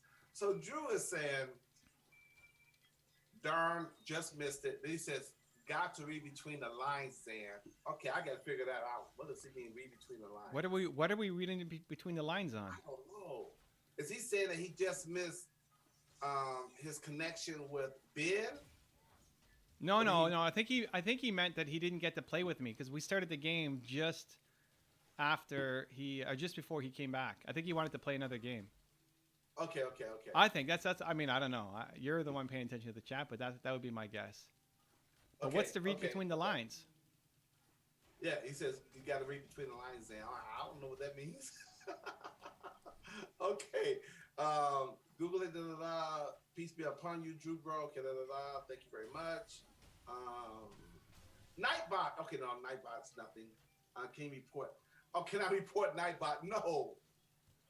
And then Neville Goddard said, never complete the negative statement. Don't know what that means. Okay.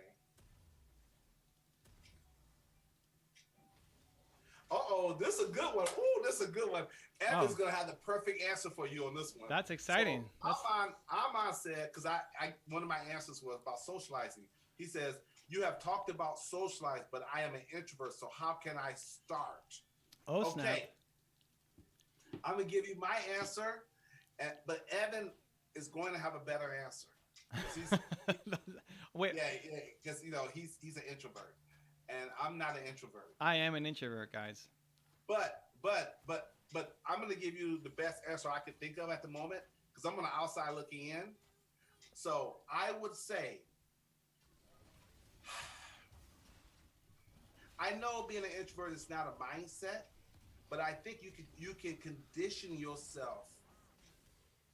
You can condition yourself to not use that framework in your mind to not socialize.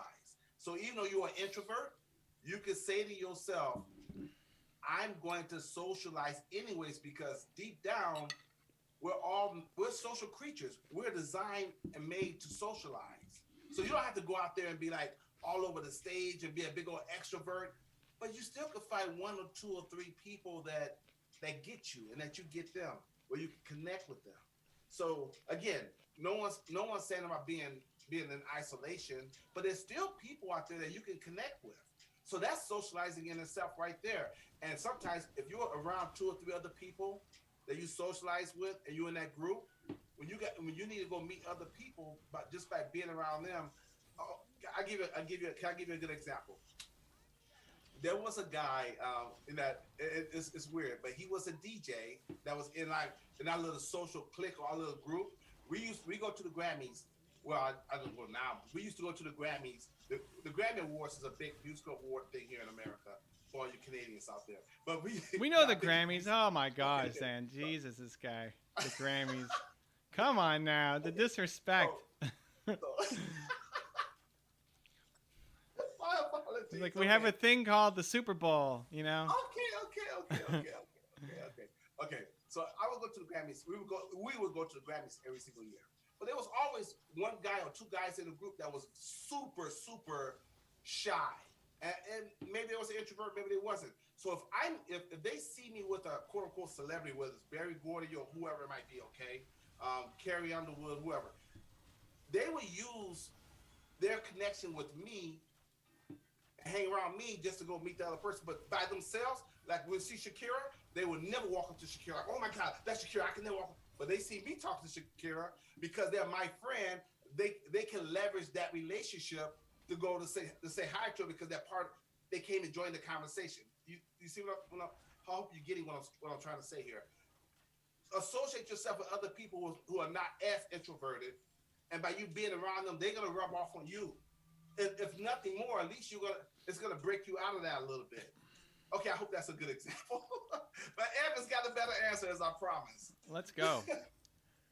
Understand that you still want to help. You still want to serve. You still want to feel like you mean something to somebody. I think it was one of the biggest challenges I had of being an introvert was people don't see me as an introvert because they see me doing live streams and interviews and speeches and all this kind of stuff.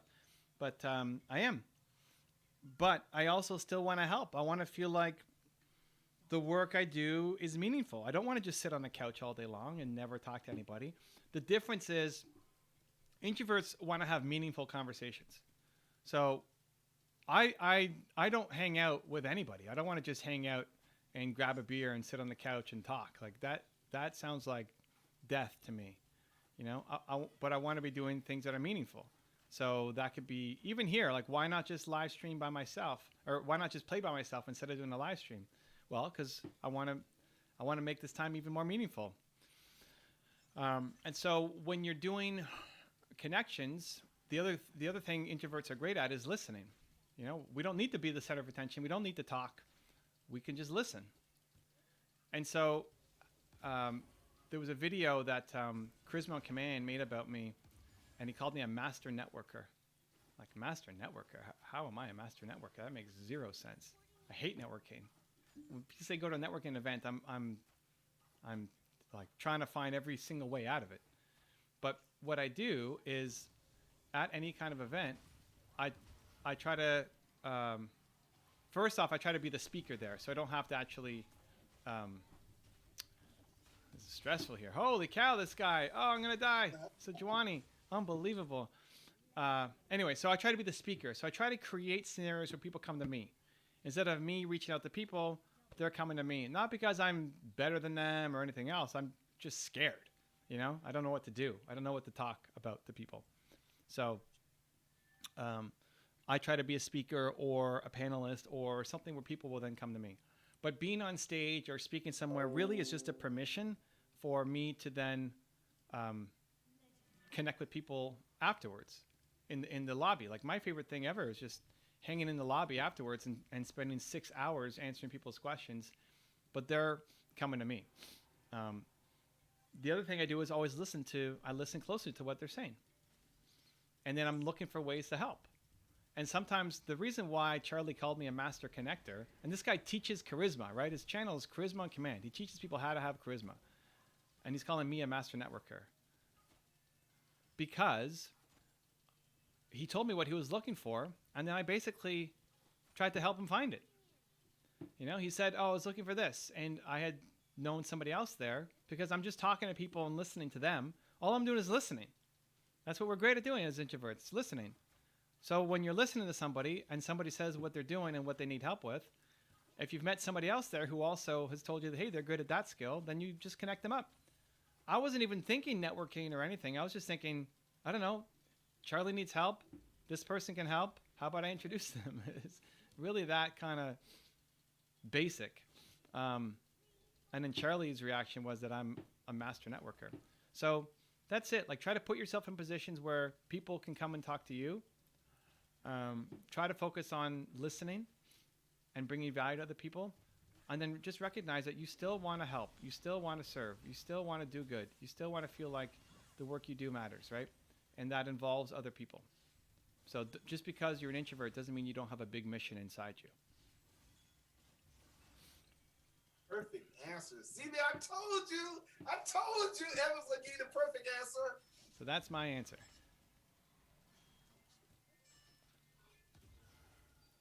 What else? What do we got? Okay, can I add something onto that? Yeah. Okay, so I think introverts secretly have. I think they secretly have an advantage. That's what I think, because they're wired differently than us, quote unquote, extroverts. We like to talk. It's like we have the gift of gab. Introverts, they don't have the gift of gab, and I think that gives them a distinct advantage. And here's why: in the world of communication, you got listening and you got talking, right? And I think the listeners have a bigger advantage than the talkers. Because again, why did the universe give us 2 ears and 1 mouth? You heard that before. You can listen twice as much as you talk. But if you could be a great listener, which introverts kind of have that almost innately, then you can instruct your mind and your mouth on what to say better. But if you talk, then you have to develop that extra skill of knowing how to listen. Or look, Les Brown says you have to learn how to listen to the listener. So that means we have to learn how to read body language. We got to know how to react. But sometimes you can say stuff that you can't take back. But if you're a better listener, you can say it right the first time, because you've been listening and taking in all the right information. So I just think, and this is a concept I'm developing right now, I just think that the art of listening is better than the gift of talking. By next week, I need a new listening framework.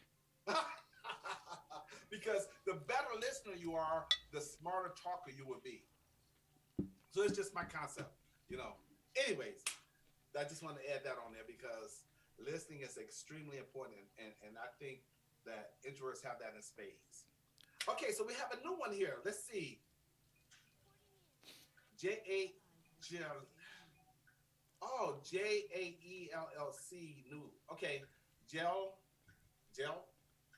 LLC, Limited Liability Corporation. Okay. Hi everyone. How are you, Evan? Been watching your previous lives all day. All Welcome. day. You have any questions for Evan or myself? Wow, all day. That's a fun day. Thank you for the love. And Neville said goodbye. So peace to you, Neville. Thanks for hanging out. Please come back. Keep making a lot of money. See you Wednesday. What else? So yeah, any questions? This is fun. I love this. Stay tuned for the Zane solo show starting Thursday. No, man. This is so much better with I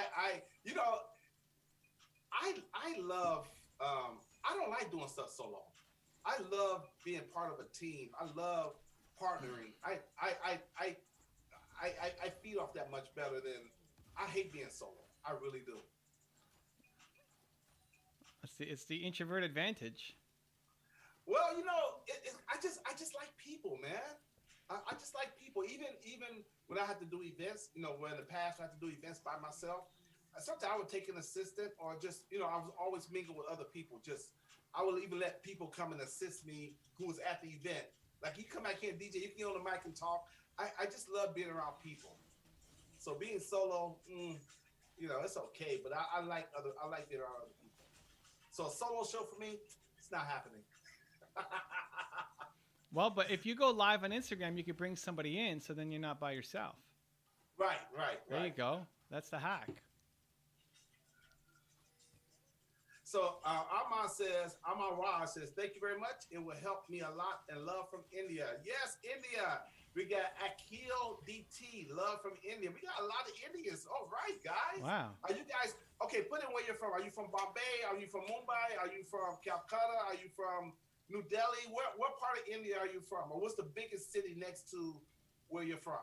And what time is it there? That's some early morning or late night in India. Let me double check. What time is it in India? It is...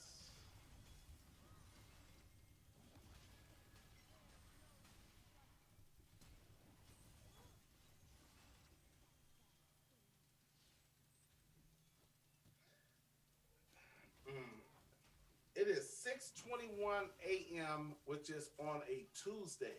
So it's tomorrow morning in India.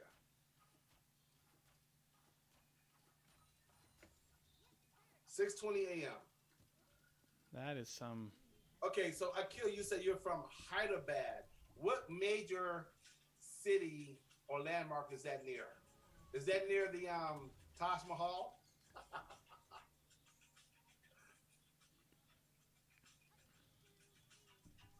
Okay, so JLLC says, I work at a call center, so I've been playing in between calls. And Aman said they're from Chhattisgarh, Ambikapur.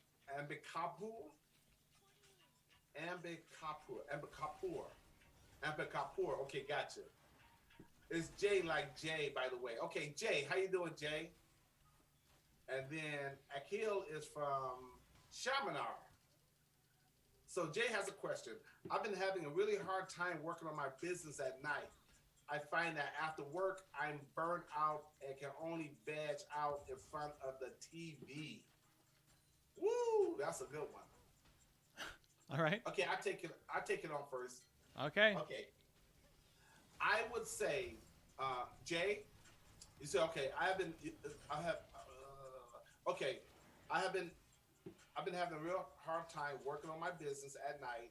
I find that after work, I'm burned out and can only veg out from the TV. Okay, so Jay, I would say create a schedule. So maybe you have to work on your business every single night when you get home from work. You could pick 3 or 4 days, say Monday, Wednesday, Friday, and maybe Saturday that you'll work on your business. Wait, what? What was the last day? Saturday. Saturday? Yeah, I just picking 4 days. So it could be 4 days out of the week. No, but how you pronounce it? I said Saturday. Oh, Saturday. No, you said Saturday or something. Oh, maybe I did. You put a crazy spin on it. It's like, whoa, that's a new day. Listen, you can make a new day of the week if you want with Zen the Man. Saturday instead of Saturday, whatever. Saturday, yeah, you got the accent going. All right, I'm digging it. I'm digging it. It's an American thing. I know a lot of Americans. I've never heard anybody say Saturday. Yeah, I probably said it too fast. You know, I have a tendency. I get too excited sometimes. I love it, dude. Okay, I Jay, love back to your question. Okay. Pick 4 days out of the week. Monday, Tuesday, Wednesday, and Saturday, okay? Saturday. So good. Saturday, okay? So, and then create a schedule. So whatever time, you could put in the times that you go to work. But let's just give an example. If you work from 9 to 5, okay, give yourself an hour to unwind when you get home, and then say, I'm going to spend 2 hours working on my business. Don't have to try to do everything in one night. 2 hours working on my business. That's on Monday. Wednesday, same thing. It's like block time. Use 2 hours to work on your business. Get home, unwind for like an hour, get something to eat, relax. Okay, so now you can shift your mind from work to your business. So you need to have that time in between. So you can shift your mind to your business. And then 2 hours, work on your business on Wednesday. Same thing on Friday. And if you're not working on Saturday, then you might be able to devote more block time to your business, whether it's a 3-hour block time, a 4-hour block time, take a break. So and that way you will get more done in 1 month instead of just trying to be haphazard all over the place. Because if you're already totally immersed in your job and you come home and unwind, now that TV, you say you veg out from the TV, that TV is going to take up your distraction and your energy. The TV draws energy from you. So you got to say, okay, I'm going to watch TV for the first 2 hours or first 1 hour to wind down. Then those next 2 hours, now it's time for you to shift and go take care of your business and work on your dream. Because no one's going to work on your dream for you. And if you do that over a certain period of time, consistently, you will build a habit. You will build a habit and an expectation. Your brain, like, okay, it's time to go work on my business. But don't try to do it all in one big chunk. Now I'm gonna throw it over to Evan. I like that. There was some fire in there. I like you said Saturday. You said Saturday a whole bunch of times in there too. So you can have some clarity. That was great. Saturday. I have been having a really hard time working on my business at night. I find that after work I'm burned out and can only veg out in front of the TV. Yeah, you need to get a new job.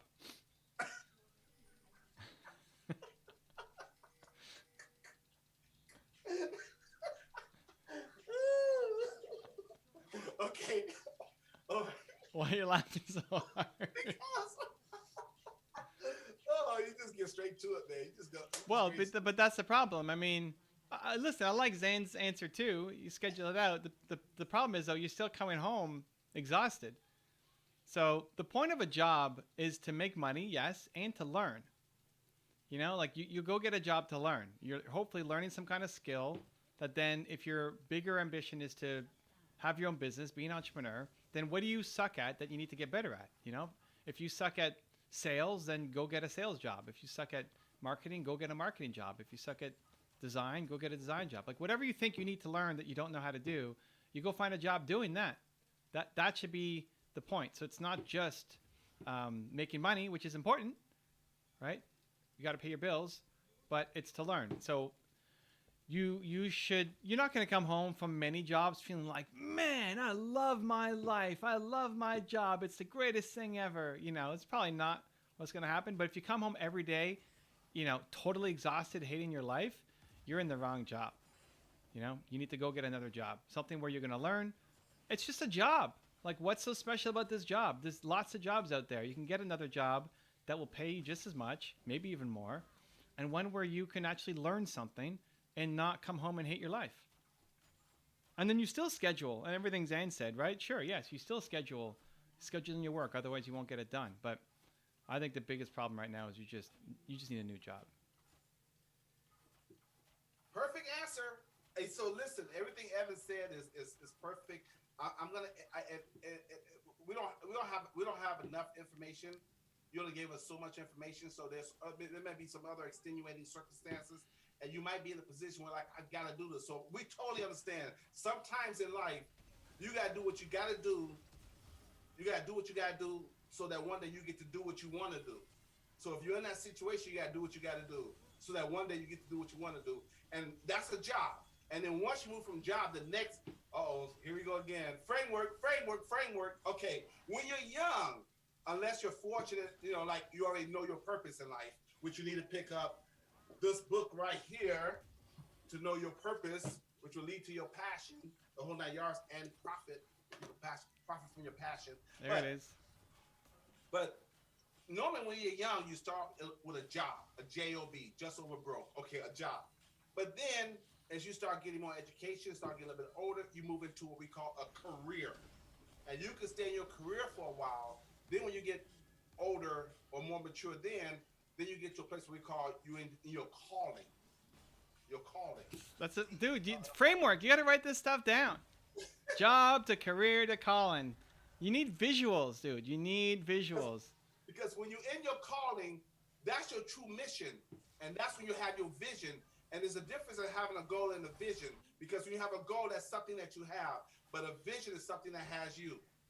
So when you get to that next level of going beyond your career and you get into your calling, then that's the ultimate. That's when you're serving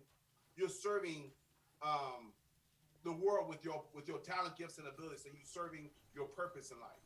So, but we don't know your exact set of circumstances, but we're giving you a lot to digest and think about. You need a new job. You need a new job. You just need a new job. Right.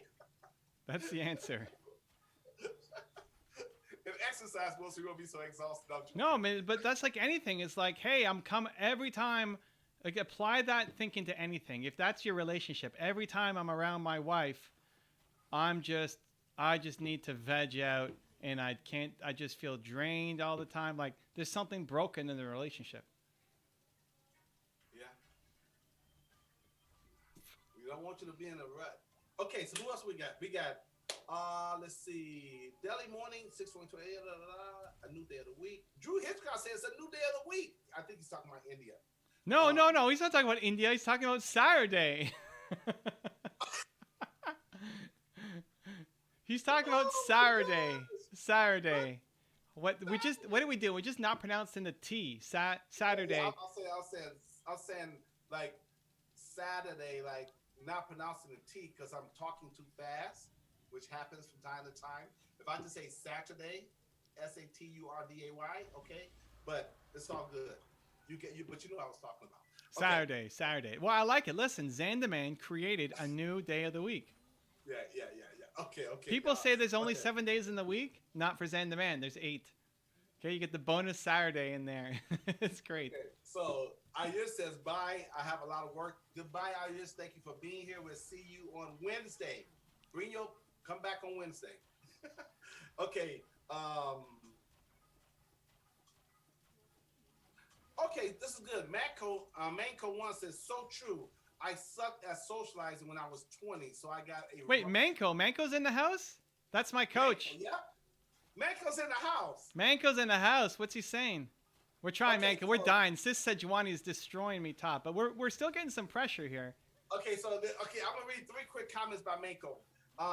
Manco said, okay, so this is about what we talked about earlier. I guess he was listening in. He said, so true. I sucked at socializing when I was 20, so I got a waiter job, and it worked so well.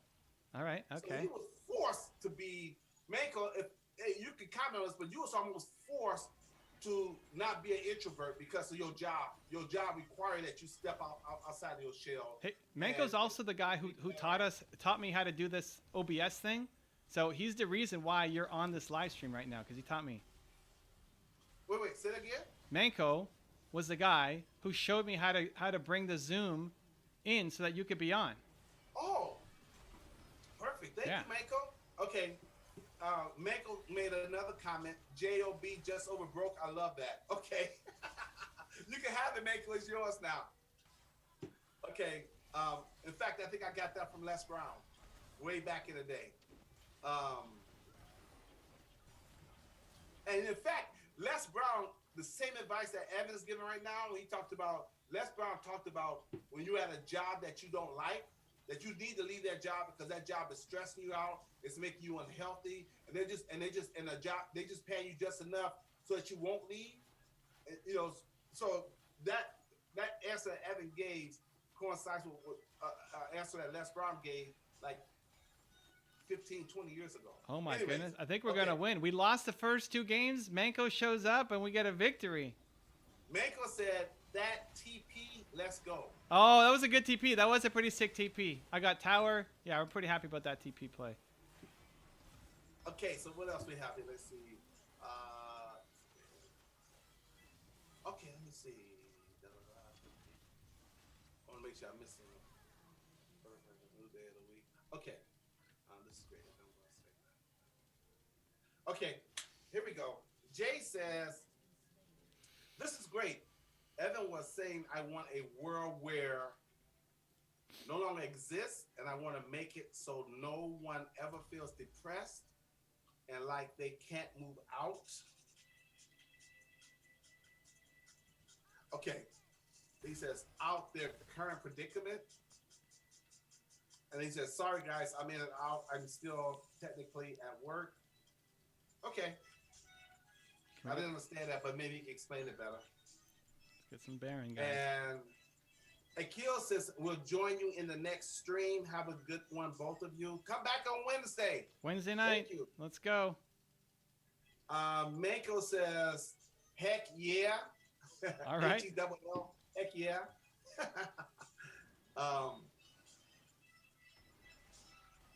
Okay, so Manko 1 says, can you introduce yourself? Sir, I missed the beginning. Sir? Wow. Oh. Who's he calling sir? You? Can you introduce yourself? Who are you, Zan? I am... the Framework King. I'm the Framework King. Hoping one day to be the Mini Course King. Okay, that's another thing. That's this stuff I'm working on. That's what all my frameworks are going to, the mini courses. Okay, I am a author, coach, and entrepreneur, and I can say formerly entertainer, but I'm still an entertainer. What else? We're going for the base, Manko. We're going for the base. We're going for the TP in. The TP plays. Come on. Come on, the TP plays. The back door, Manko. The back door. They're running. They're not going to make it. They're not going to make it. Oh, the Teemo. The Teemo back door. It happened. It happened. Listen, I need to tell you. So Manko told me. So that ability is called teleport. And I wasn't going to use it. And he said, don't worry about it early game. All you need is one good teleport at the end of the game when you win. And I had 2 great teleports, maybe the whole night. I think those are my only 2 good teleports the whole night. But Manko saw. So Zen, you know when your coach tells you to do something, and then your coach is watching you, and then you just crush it? That's the feeling. That's the feeling right there. That's the feeling. Victory! Victory! Okay. We got one. We got one, ladies and gentlemen. All right. Manko said, LOL, easy as F. Okay. Let's go. Let's go. We got the nice Teemo here in the chat. All right. We did it. Take them. 210 CS. Decent. All right, Zane, we got to go. What's your parting message? Oh, my gosh. Time flies when you're having fun. Okay. Parting messages, guys. Thank you for being here. What else? I had a great time. Come back on Wednesday. And we're going to answer all your questions. We're going to make sure that Framework King. Okay, a.k.a. the Framework King. Yes. That's it. All right. Much love, guys. We'll see you Wednesday.